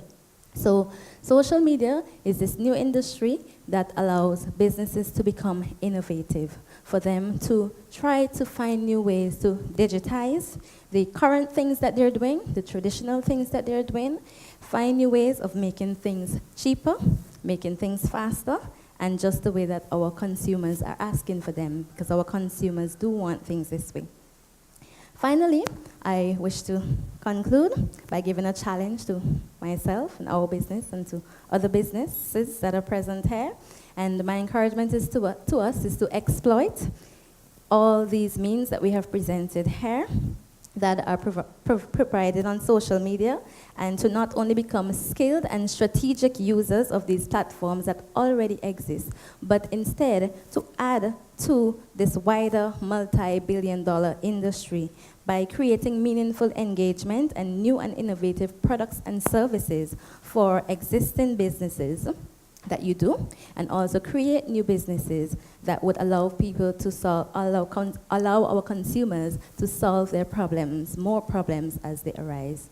Today, I thank you very much. This is Learning for Living's presentation on 3 ways in which social media can improve and grow your business, and we see that social media is indeed the future of business.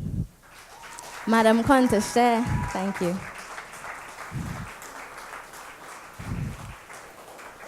Thank you. Another round of applause for Kimisha Williams.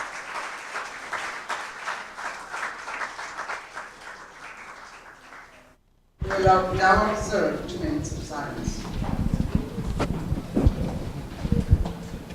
So we've just heard from Kimsha Williams, representing Learning for Living.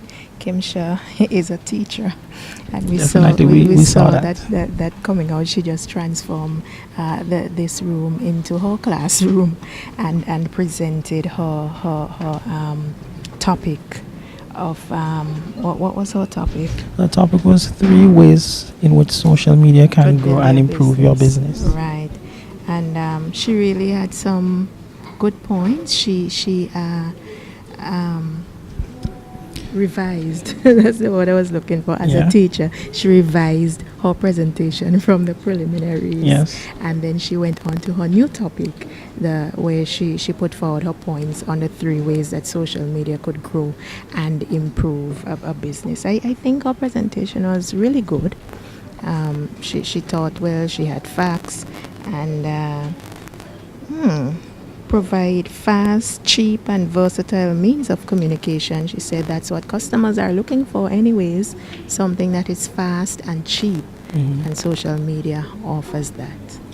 What I think is, again, her presentation came from a mostly positive standpoint, and one of the things that she did was the fact that she issued a challenge at the end, not just to herself but to other businesses, to really harness the potential of social media. Right. She did say at the end that social media is the future of business, but I think she made the point in her presentation that it is the present of business. It is already here, and in order for us to really make the most of it, we have to look at certain trends, and we need to, how should I say, use the things that are ingrained, included in social media. Some of those things that I think she made a good point at is the fact that it is multimedia. So it is not just text, but you can have photos, you can have videos, you can have audio, and the more forms of media you expose people to, is the better they receive and remember your message. And she made a point that it's important to, know your target audience, because everybody's on social media, the grannies, the babies, and everybody. But we are going to go to our final contestant, Mala Nanton James, representing Excess Steel Inc. Let's go stateside. The final presentation for the public.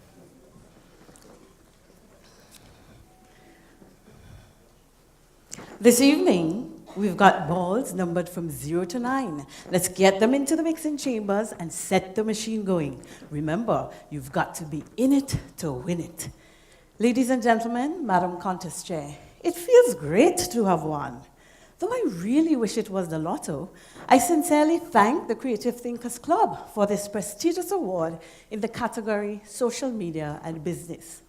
I'm extremely honored this evening to accept this award on behalf of my team, and more so, to share with you some of the ingredients for success in the domain. So entrepreneurs, forget your fears, those deep, dark social media fears, and this evening, lend me your ears. By knowing your audiences, carefully tailoring your online identities, and appealing to consumer sensibilities, your businesses can use social media today and win. Remember when we were children, we learned that Jack and Jill went up the hill too? But these days, children are convinced that Jack and Jill really went up the hill for better Wi-Fi. But forget Jack and Jill and their problematic hill. Let's dive into the deep sea of social media. There we'll find countless platforms where people network online, creating and sharing content. And you know them: Facebook, YouTube, Instagram, WhatsApp, and the long list continues. And then there are the prolific users of social media who exist like a massive school of fish. In fact, according to a 2018 Global Digital Report, more than 3 billion people now use social media each month, and 9 in 10 of them access platforms via their mobile devices. So it's clear, Madam Contest Chair, There's great potential for business in the world of social media, but at the same time, there's great competition too. So to win competitive advantage, businesses need to first prioritize and first clearly define their audiences. Famous business consultant Peter Drucker puts it best. He says, there's only one winning strategy. To know and understand your ideal customer so well, your product or service fits him and sells itself. In this regard, Vincentian soca artists Skinny Fabulous and Friends are winning with their soca hit, Family Lele. In an interview with the Searchlight newspaper, Skinny Fabulous clearly defined his audience as soca fans of Caribbean origin, lovers of revelry and rivalry. And to them, he sends a message of love and unity. Have you seen the official music video on social media? I tell you, knowledge of the audience is at the center. The message, the music, the faces, the places, everything seems to appeal to the target audience. Needless to say, Madam Contest Chair, within a few days of its release on YouTube, that video generated over 500,000 of views with thousands of comments and likes. And within 6 days of the song's official release on iTunes, it escalated sales, pushing the song to #1 for Caribbean music on the iTunes chart. Madam Contest Chair, you don't win by simply being on social media. If you're in it to win it, you've got to know your audience. Another winning tactic is knowing your platforms and tailoring your identities to suit. For example, there's Twitter. We know that Twitter is home of brevity. So what do? You post short tweets, short trending hashtags. Facebook, on the other hand, is about videos. So your Facebook identity should really be lots of videos, whether it's through the live Facebook or it's pre-recorded videos. And as we know, on Instagram, a picture is worth 1,000 words. So, Madam Contest Chair, I remind you, you don't just win by being on several social media platforms. If you're in it to win it, you've got to first study the different platforms, then tailor your identities to suit. Finally, Madam Contest Chair, you've got to appeal to consumer sensibilities if you want to win. And here's my personal testimony based on this letter. So, dear American Airlines, I write to compliment you on the service provided by one of your Facebook admins. I'll always remember Mark X as the first-class agent that skillfully handled my crisis. On Wednesday, March 13th, my husband was left stranded in Trinidad after his flight to Miami on one of your Boeing 737 MAX 8 aircrafts was canceled indefinitely. We were both confused and frustrated, knowing that he urgently needed to get to the US. Your agents at the airport fled the scene, and your phone lines were conveniently blocked. But luckily, I connected with Mark X through Messenger on your Facebook page. He was so attentive, apologetic, empathetic, and very professional. And in a time like that, his human touch really made the difference. In a matter of minutes, he exceeded our needs, all on social media. What an authentic experience. So despite the initial frustration, my husband and I are at ease with your airline. Congrats on winning. Sincerely, your loyal customer. If you're in it to win it, you've got to appeal to consumer sensibilities. Ladies and gentlemen, Madam Contest Chair, I leave you with these final thoughts. Social media in business today is absolutely necessary, and your success in the future depends on your willingness and proficiency with social media now. We know about the challenges, there are problems, but none that cannot be overcome.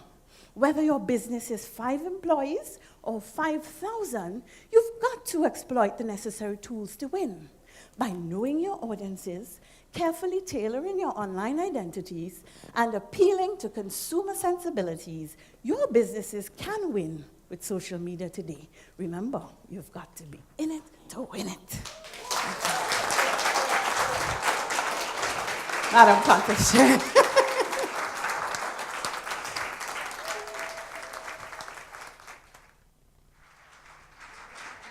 Another round.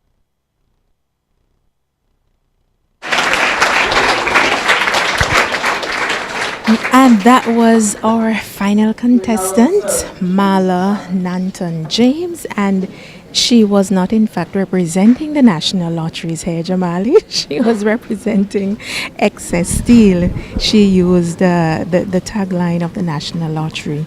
You have to be in it to win it, and applying that to social media and what businesses need to do to win in social media. And she raised a number of valid points. Yes, so the three main points that she spoke on was the first one, know your audience. And she gave a very local, or I should even say a regional example about the family video from Skinny Fabulous, Bungie Garlin and Marshall Montano, and making the point that that video was as successful as it was because it appealed to the sensibilities of the audience. It really understood who the audience was, what they're looking for, and they provided what they're looking for in that video. The second point she made is that you really have to know your platform, and I'm very happy that she made that point because every social media platform cannot be all things to all people, and each of them have their specific uniqueness. She mentioned the fact that Twitter is known for its brevity, short, brief, targeted messages. Facebook, on the other hand, is very popular with videos and a lot of visual content. And in a similar way, but not necessarily with videos, although we can see that they're moving more into video. Instagram is known for pictures, using that phrase, a picture is worth 1,000 words.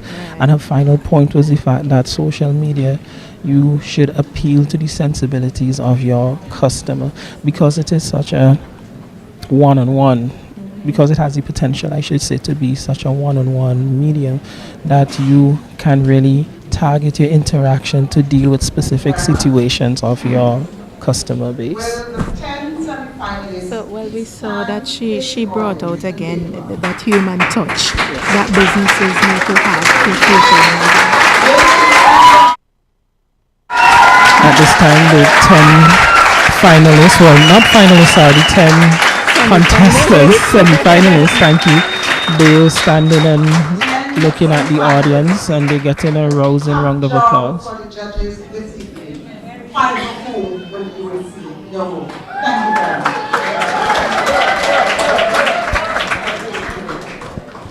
I don't envy the judges.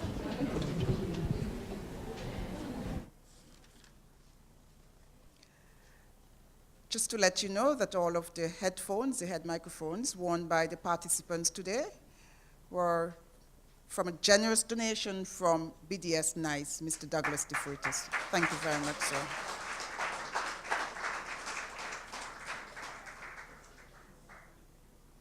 And now I was informed that we still have quite a lot more things in the bar. We will have another 10 minutes break.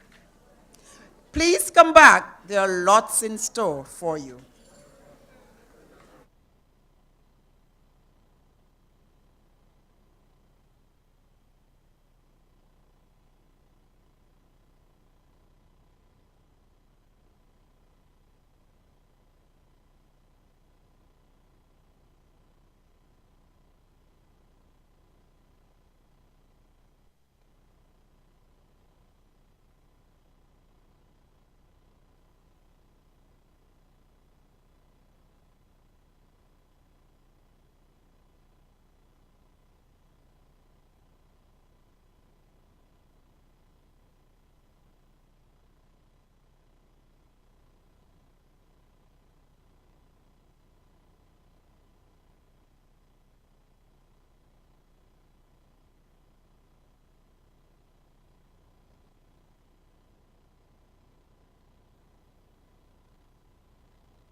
What's your money story?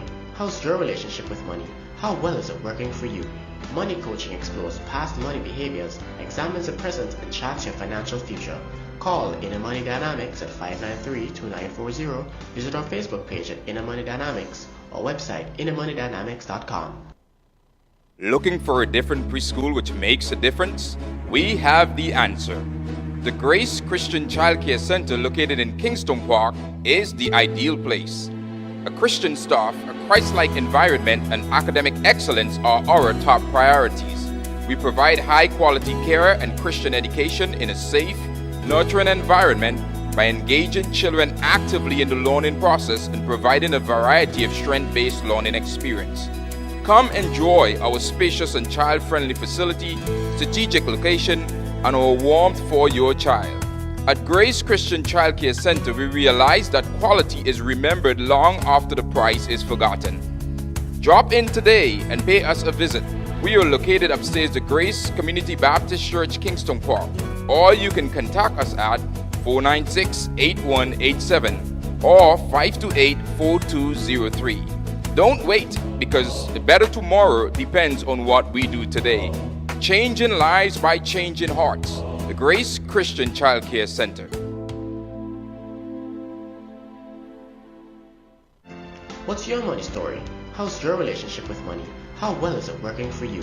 Money coaching explores past money behaviors, examines the present, and charts your financial future.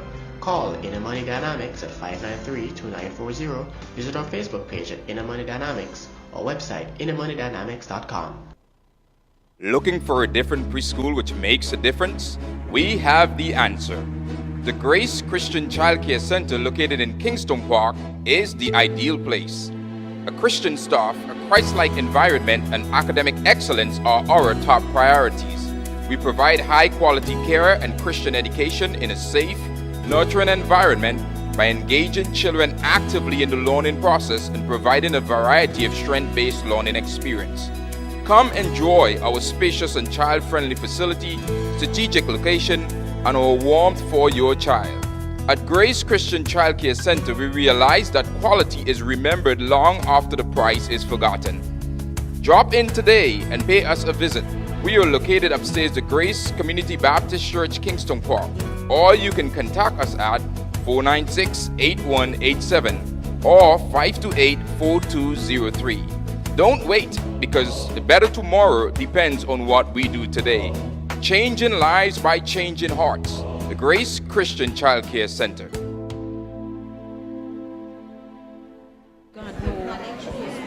You can't be serious. We are here at the Girl Guides headquarters at the National Corporate Public Speaking Championship, and we've had 10 contestants. They've all presented this afternoon, and from the 10, 5 will be chosen to go to the finals that will take place on the 13th of April. Very dynamic presentations came forward here today, and the judges are deliberating. I do not envy them. But I have with us now Gloria Williams.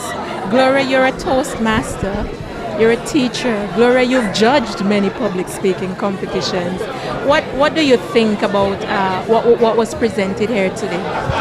I think it has been a great afternoon of deliberations. Persons who are here would have learned a whole lot about social media and all the benefits that could be derived while you're in business. And it was really not restricted just to business, because some could be applied to your personal life to enhance some little project that you may have going on. So what do you think, how do you think businesses can use the information that was presented by the contestants?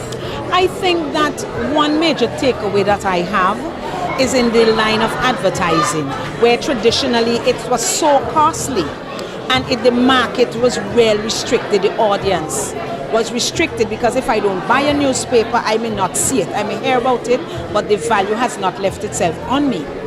What I took away is the fact that you can just do Facebook advertising for, let's say, $10 EC, compared to almost $500 in a newspaper. You get color, you get what you can't get in the newspaper, audio visual, and that sort of thing. And that goes for any little thing. For example, I was on Facebook and I saw somebody advertising an activity. You know, you can actually go and get that out there. A lot of persons you want to see it can see it and then some. So that's one takeaway.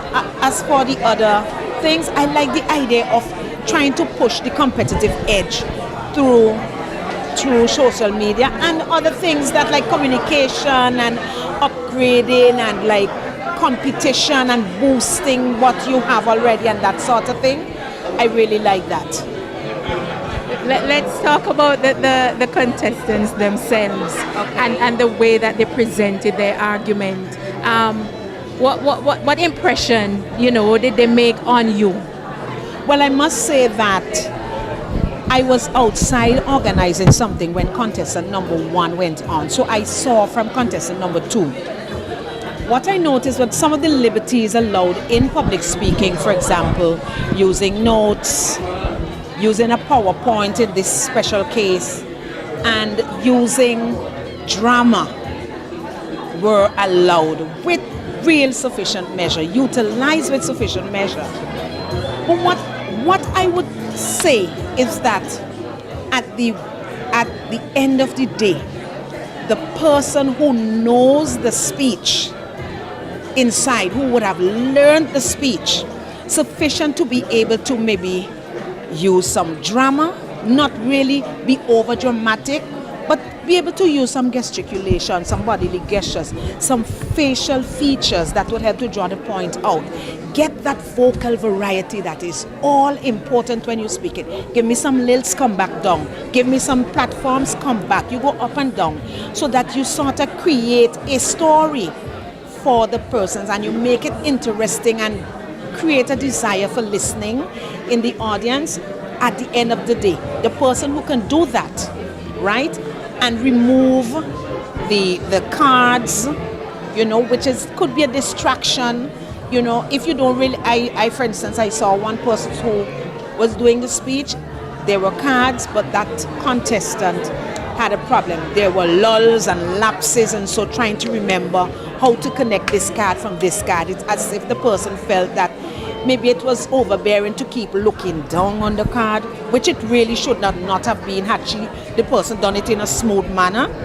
But with those distractions out, you can deliver a powerful presentation and have everybody sitting up, And I saw some of that today, and that was really, really great. I think the person could give some Toastmasters a run, the persons who did it like that, for their money, I'm telling you. So, like what was said at the beginning of this competition, regardless of what happens, you are going to end up a good speaker. So even the persons who will be eliminated today, they will be good speakers, because it is different from like starting and chatting with someone, practicing your speech at home, but coming on that stage and delivering it. You could practice 100 times. One time on the stage makes the difference. So we have all speakers, but some would be better than others. And in our society, I think that a lot of people are still afraid of public speaking and embracing public speaking. Well, you say in our society, studies would have been done, and it is clear that there is an avid fear of public speaking worldwide. One study said that 97% of people prefer to die than speak in public. Oh my God, it's that bad. It's that bad. And when we have Toastmaster meeting, you would realize how almost correct that statistic is, because if you invite a guest to speak for 2 minutes, you can go under 2 minutes by 30 seconds. You can go over by 30 seconds. And that person would stand up and say, well, I, 5 funny times. enough you say that, Gloria. I heard a doctor talk about his fear of public speaking. I mean, a doctor. Yes. And he said that he went up to, he was in an audience and they called him out just to say something. And he said when he went in front of the mic, he forgot his name, where he was born. I mean, a doctor. You see, these professional people, they learn in a closed-in environment, but there is always need, because you might be a doctor who runs a workshop. You might be a doctor who does clinicals with a set of other students, medical students. So you have to be able to speak in public. Some people feel that public speaking is only like for teachers or person in corporate companies on the up and up who would get the opportunity. No, every single time you stand and speak to somebody, you are public speaking. So you have to hone that skill, and this competition is really, really good. You know, I pray that it continues. It is fashioned, and you could have different branches of it, different levels of it, you know, and for years to come, because persons can use this media to get through, to get themselves out, you know, in the area of speaking to people in public. And what advice do you have, Gloria?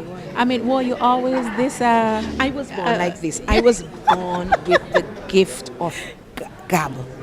Since you were born, you started talking since you were born. I was From the talking day in you my were mother's born. womb.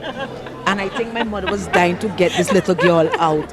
But I am telling you. No, for those who are not born speaking, what advice? How would you tell them? You know, you to start hone that small skill. with your friends. Now, one good thing, if you notice this afternoon, little children, adults, old people love stories.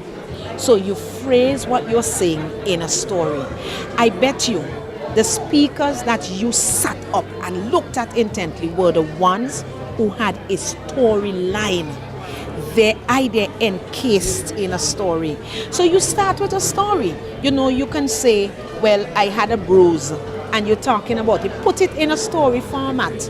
You understand? If you want to buy something and you're not sure what to buy, you need advice. You put it in a story format. Let's say you start by saying, well, I'm going down the road here, and I'm going to go into the store. Instead of saying, what should I buy? You say, I'm going to see 3 things. One would be this, one would be that. I don't have a clue what to buy. I might pick up the first one. You put it in a story, because my aunt and my grandmother told me that when this happened to her, this, and she starts. So start with a friend, start with your relatives, because I started in my family. Start with a relative, start with your co-workers. I started with my dollies.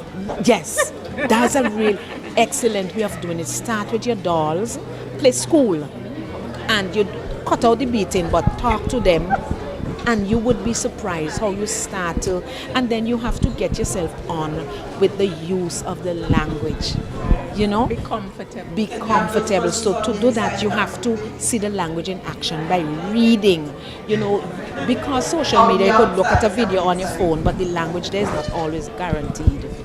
So reading is one good. A lot of people don't like reading, but you can read in different ways. You could use social media and read a book, an e-book, you know, or something like that. And so that part takes care of the language, and you keep shaping it as you go along. You can even try to write. You might ask yourself, if I go in there today and they ask me, boy, what will I say? You start writing. So take up of all the skills in the language arts. Listening, speaking, reading, writing. You have to listen. Listen to good news people. Listen to CNN News, Al Jazeera News. Listen to Shana Daniel. Yes, of course. Listen to API. Listen to API. People who have a clear understanding of the language and their stories put together well. Listen to it. See what mechanisms were used in the short speech or the short article or the short excerpt, and try to fashion. Thank you, Gloria, for that mouthful. But we are reconvening. And to you after. All right, see you. Shana.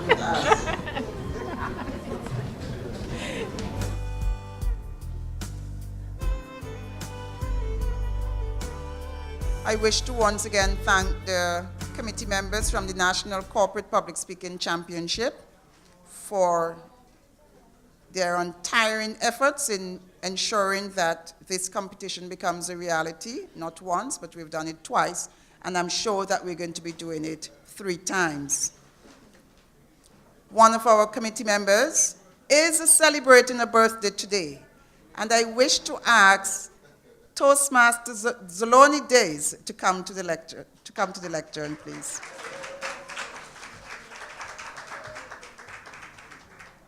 Zoloni, on behalf of the National Corporate Public Speaking Championship, would like to say happy birthday to you.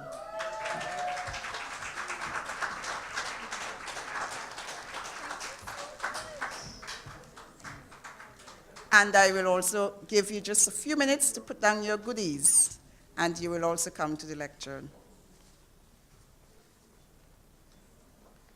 So I will now hand over to Zeloni.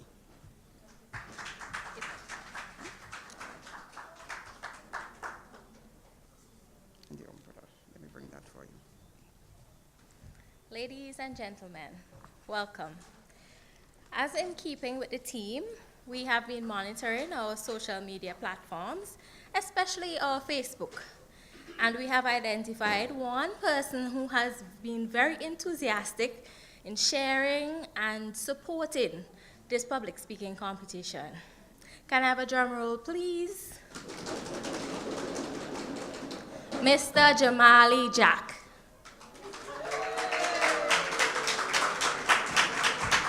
Mr. Jack, could you come please to the front?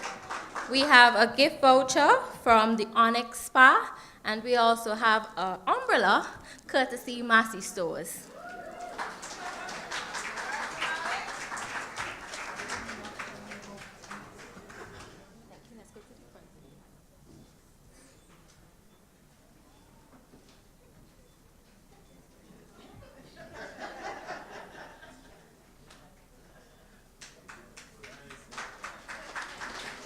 Thank you very much, Mr. Jack, and I encourage all of you to share, like, and support us on our journey. You just might win a prize. Madam Chair.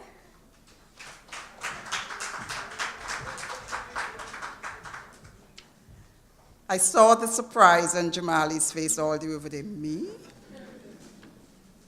Thank you very much. Zeloni is the Vice President of Education for the Creative Thinkers Toastmasters Club.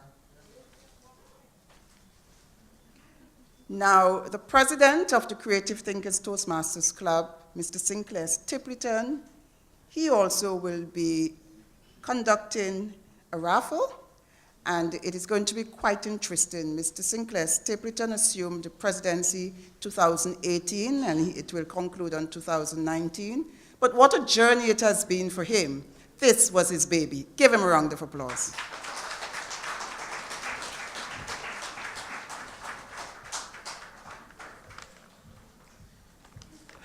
Good afternoon, everyone. I'm not going to speak today. I'll speak at the finals. But today I want to give away a very special prize, which is the Dough Prize. And the Dough Prize, just like one of our contestants said, you got to be in it to win it.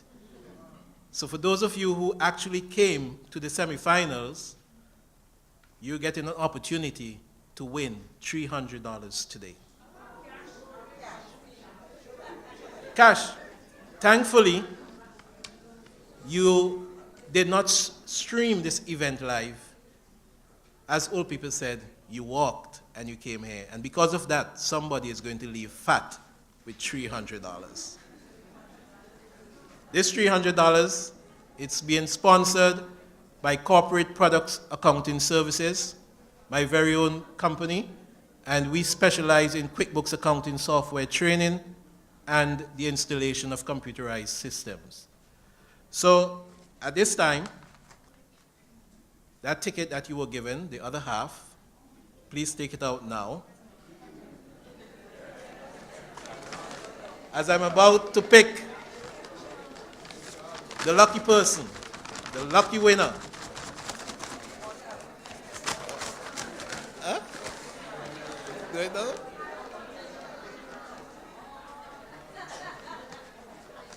Okay, so I'm going to call on one of the contestants to pick. Yes, we need an auditor. Yes, and I know you weren't past auditor yourself. So please.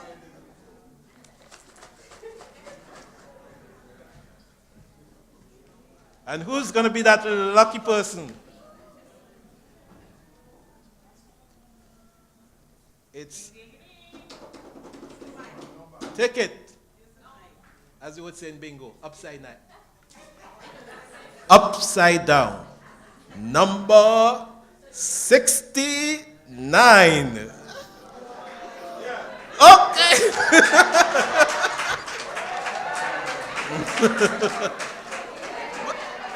Come with. Oh, come on up, sir. Come on, come on, come on.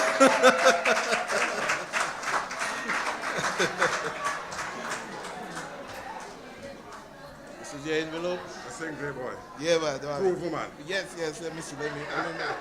That's right. Verify. Thank you.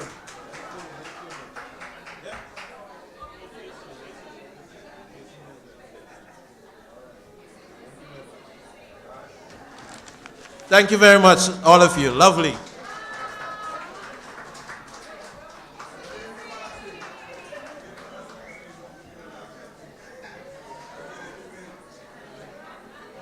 To the winner of the $300, you can now buy more drinks.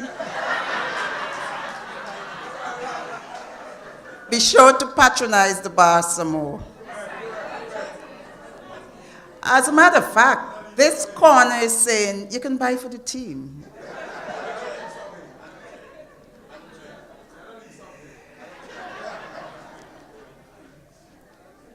And here's something, and this is for the corporate world, and this is for social media now. The price gets bigger for the finals. Be here for the finals. Thank you very much, Corporate Products Accounting Services, for being so generous this afternoon. But the goodies are not yet done. To take us through the other segment, we will call on none other than distinguished Toastmaster Francesca Burnham Uno.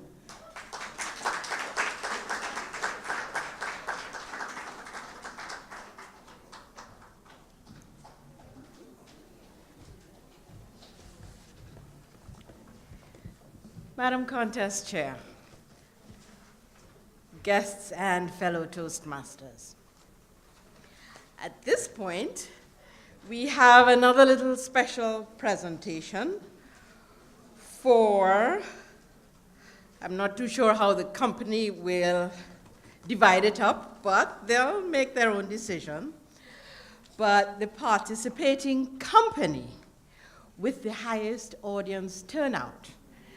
Now, how do we decide what that is? So shall I go through the companies? NTRC, how many people do we have here from NTRC? Or supporting NTRC? None? What about AIA Inc.?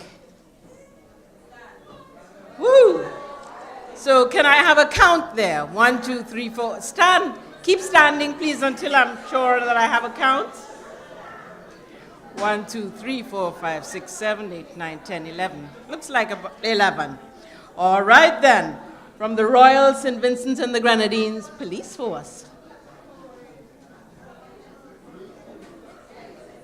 All right, then. Fantastic. We've got, we have 5, 6 of you, 7 of you from the police force. Thank you. And what about from East Caribbean Group of Companies, ECGC? How many support members did you have today, Samantha? Only 3, 4, 5? All right, 6. Okay, then. You're tied with the police force so far. And what about in support of our 2 contestants, Andy Bramble and Cavill King Jr., Massey Stores, St. Vincent and the Grenadines. Woo! Woo! 1, 2, 3, 4, 5, 6, 7, 8, 9, 10, 11, 12. Although I think, I get the impression some people stood up more than once. Perhaps? No? All right then. All's fair in love and war. And by the way, I omitted to mention as I was going through, NTRC, our worthy participant, Kyron Duncan, was the contestant. For AIA Incorporated, Trakisha Davis from the police force, Moise Cummings, and Clisina Butler. And representing Massey Stores, I just mentioned. Now, we move on to how many supporters we have for Delano Burke, the young man from Metro St. General Insurance Company Limited. 1, 2, 3, 4, 5. Did we get a count? 9? All right then. 9 of you? Okay then. Congratulations. And how many folks did we have today supporting Kimsha Williams, Learning for Living?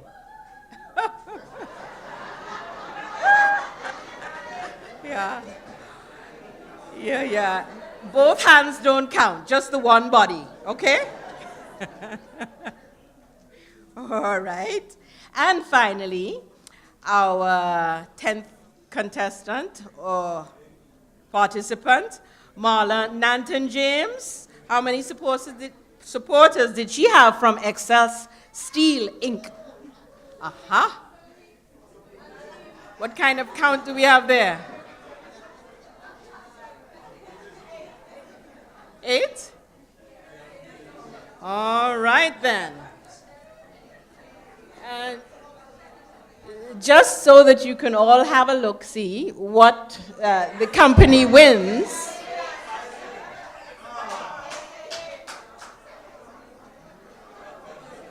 Oh, by the way, compliments CPSA,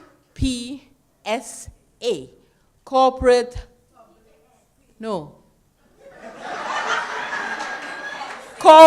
Products Accounting Services.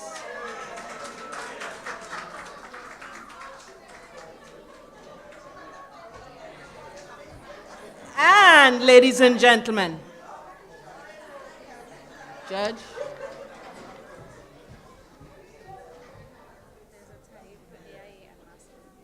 Oh, so what are we going to do? Will they cut it up?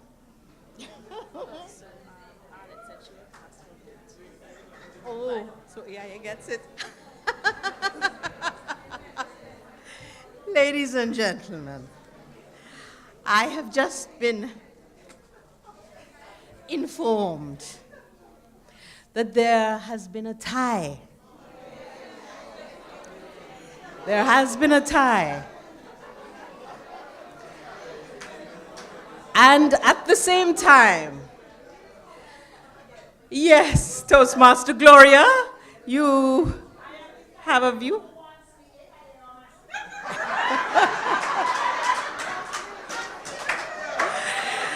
Never mind, Toastmaster Gloria. Somebody ran up ahead of you already and decided to be the tiebreaker. Our contest chair works for AIA Inc., and she has decided to be the tiebreaker. AIA. So, ladies and gentlemen, this wonderful, sumptuous looking, and I do believe tasting cake, red velvet cake, sponsored by the corporate, I keep forgetting,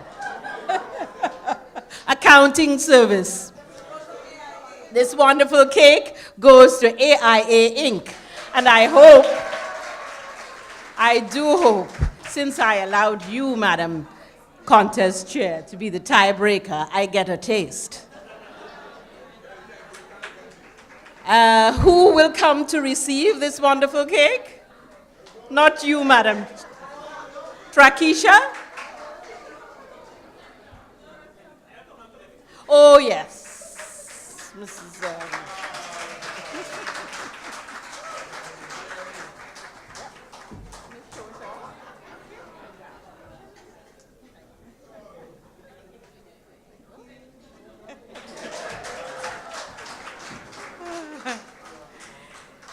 Thank you very much for your time, Madam Contest Chair.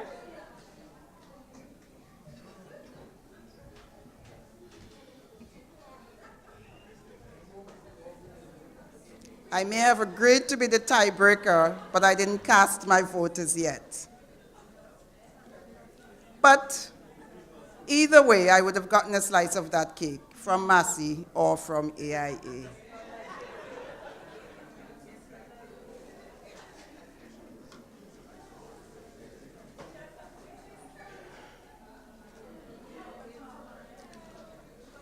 I now have in my hands, let me hold it in both, the results.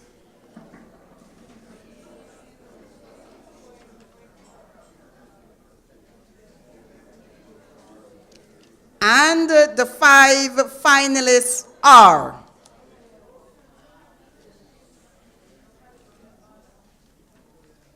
please help me welcome Hospitality Chair to give the vote of thanks.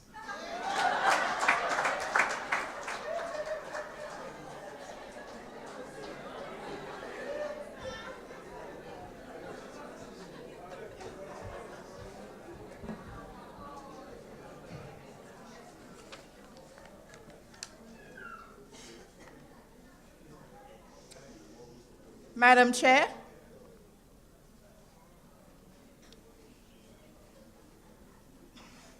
sponsors, Chief Judge, judges, Toastmasters, and guests. On behalf of the National Corporate Public Speaking Championship, I will attempt to do the vote of thanks because I have, as some of you who were here before would know, it's a long list of people we have to thank because fortunately we've had a lot of sponsors. So I will begin by saying, first of all, we must say thanks to Almighty God for all his blessings.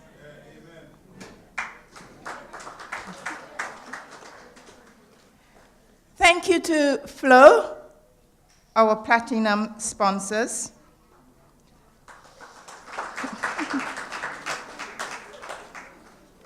Thank you to Information Technology Special Effects, ITFX. And we also want to thank the other sponsors who I shall go through. MetroSync, as we saw that we had a large group of people representing them here. We also want to thank Delta, Learning for Living, Healthy Lifestyles, JSR Communications, the Royal St. Vincent and Grenadines Police Force. Yeah, a lot of support from them also. Steel Inc. And we thank the Girl Guides of St. Vincent and the Grenadines wholeheartedly. Thank you to CWSA, to Inner Money Dynamics, and CPAS, I'm having a problem with that too, Corporate Products Accounting Services. St. Hill Insurance, and a big thank you to Massey Stores. Yeah. We'd also like to thank NTRC, the National Telecommunications Regulatory Commission of St. Vincent and the Grenadines. St. Vincent Building and Loan, ECGC, that's the Eastern Caribbean Group of Companies, JCI of St. Vincent, the Games Bookstore, BDO Accounting, and guess who comes next? AIA. And we also want to thank Tusty Water, wow. Yeah. Invest SVG. We want to thank the National Lotteries Authority, the Onyx Spa, NIS, National Insurance Services, Beachmont Eye Institute, and we really, really want to thank BDS Nice Radio. Oh my goodness, yeah. Absolutely wonderful communication. We also want to thank our chair, T.M. Arlette Miller, and she bears the grand titles at Toastmasters of being the Advanced Communication Silver and Advanced Leadership Silver.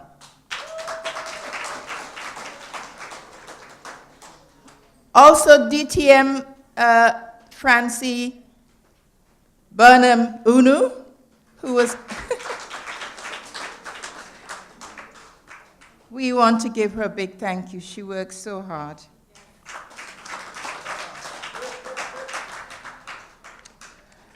Okay, we want to thank the Chief Judge, DTM Joe Elliott, and all the other judges for their patience and attention to the details of the event, because it must have been really hard trying to decide who the winners are going to be. Thanks also to the Toastmasters who were responsible for doing the ballot counting, because that's also quite difficult. And thank you to all the other Toastmasters who have worked tirelessly. It's really nice that Toastmasters come together and pull this event off.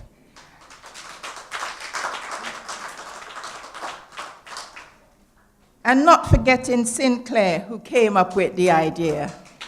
A special thank you to him. And last but not least, a massive thank you to you, the audience, who have supported this event. Thank you so much. It's been absolutely great. Thank you all again, and get home safely.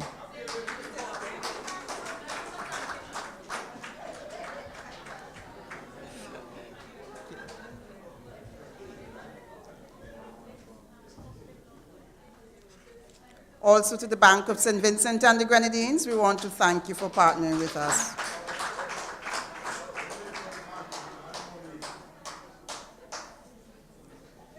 Before the results, is there any business person present this evening who would say to the National Corporate Public Speaking Championship, I am on board for the finals? Here is your opportunity.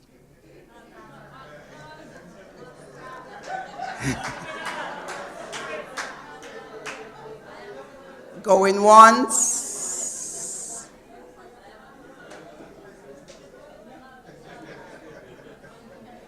No pressure intended, but I want to thank you very much for that smile, Mr. Silky De Silva.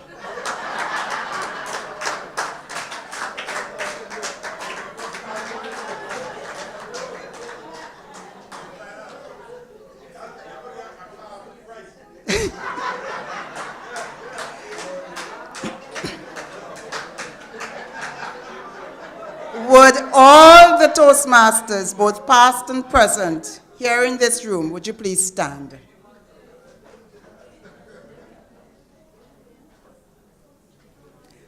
Ladies and gentlemen, the professionals in your workplace for you.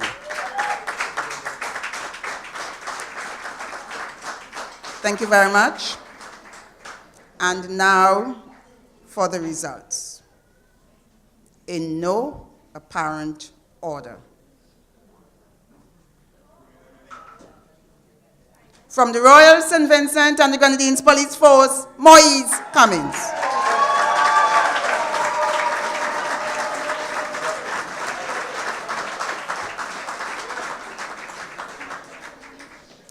Four more to go. From the Argyle International Airport, Shakisha Davis.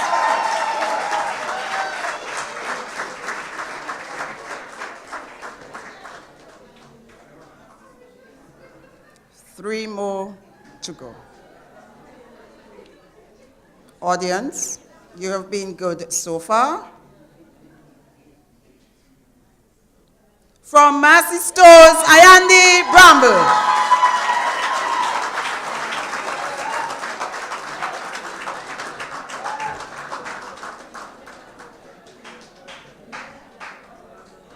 Three down, 2 more to go. Who will make it to the finals of the National Corporate Public Speaking Championship? The participants have forged lasting relationships. We have been working speechcraft with them, and you can see the fruit of that this afternoon. The standard was indeed high, and we really want to give all of the participants another round of applause.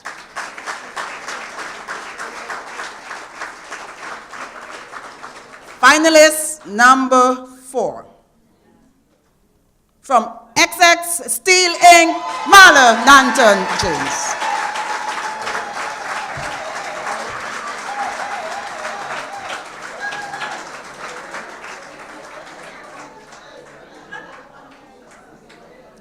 Four down, 1 more to go.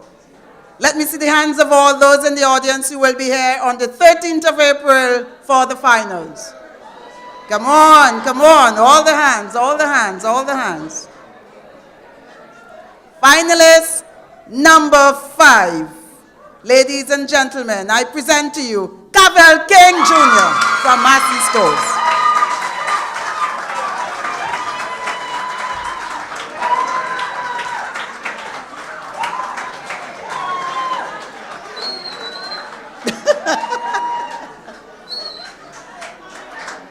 Another round of applause for the finalists.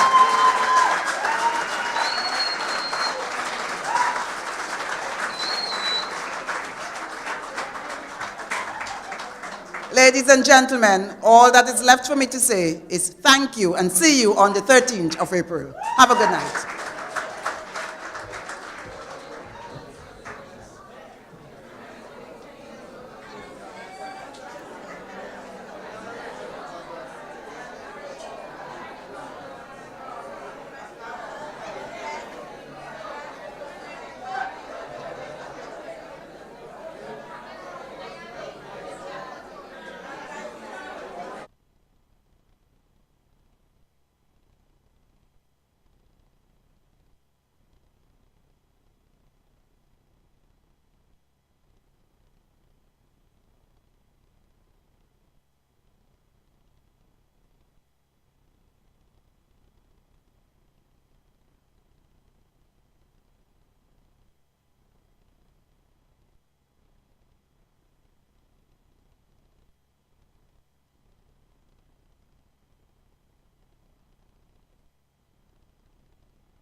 There you have it, ladies and gentlemen. You have been viewing the National Corporate Public Speaking Championship from the Girl Guides headquarters here in Lever Gardens. Very wonderful evening of competition, and we heard from 10 contestants, but at the end, only 5 made a lasting impression on the judges. And those 5, Jamali, are? Well, the 5 finalists are, in no particular order, But the second person to speak, Trakisha Davis of the Argyle International Airport, she had a very, well, you know what, before we even comment on them, I'll just go down the list. So, Mr. Moise Cummins of the Royal St. Vincent and the Grenadines Police Force. Then there was Iandi Bramble of Massey Stores, SVG. Cavell King Jr., who was the last one to be announced, but he was the 7th speaker. He also is from Massey Stores, St. Vincent and the Grenadines. And last but not least, Marla Nanton James from XS Steel Incorporated. Those are the 5 finalists who will be vying for the championship, the finals that would be held on the 13th of April, right here, which is in just about 4 weeks' time. So, yes, they spoke on the role of social media in business, and of course, each one of them brought their own twist. And I think they all did a wonderful job. They're all winners. The standard was pretty high. Very much so. They're better prepared to communicate more effectively, and I want to congratulate all of them. So we'll be back here on the 13th of April for the finals. Before we sign out, I think one of the things we should do is encourage those who are listening online to remind them that if they do attend, there are a number of door prizes to be won, and thanking everyone who looked, liked, shared, commented. In a special way, we want to thank ITFX because they made this live streaming possible. All the other sponsors who were mentioned, I don't know if you want to go through the long list of them. While you're looking for those, I must commend ITFX because it's very, very high quality. I was viewing the feed while we were on break, and I was very impressed. Very high quality. So in terms of the sponsors, the platinum sponsors, the platinum sponsor is Flow, St. Vincent and Grenadines. Flow, they are the platinum corporate sponsor. Also, we have Metricid General Insurance Company Limited, Delta X, Learning for Living, Healthy Lifestyles, JSR Communication, Royal St. Vincent and the Grenadines Police Force, the ECGC Eastern Caribbean Group of Companies Limited, JCI St. Vincent, Games Bookstore. There's also BDO.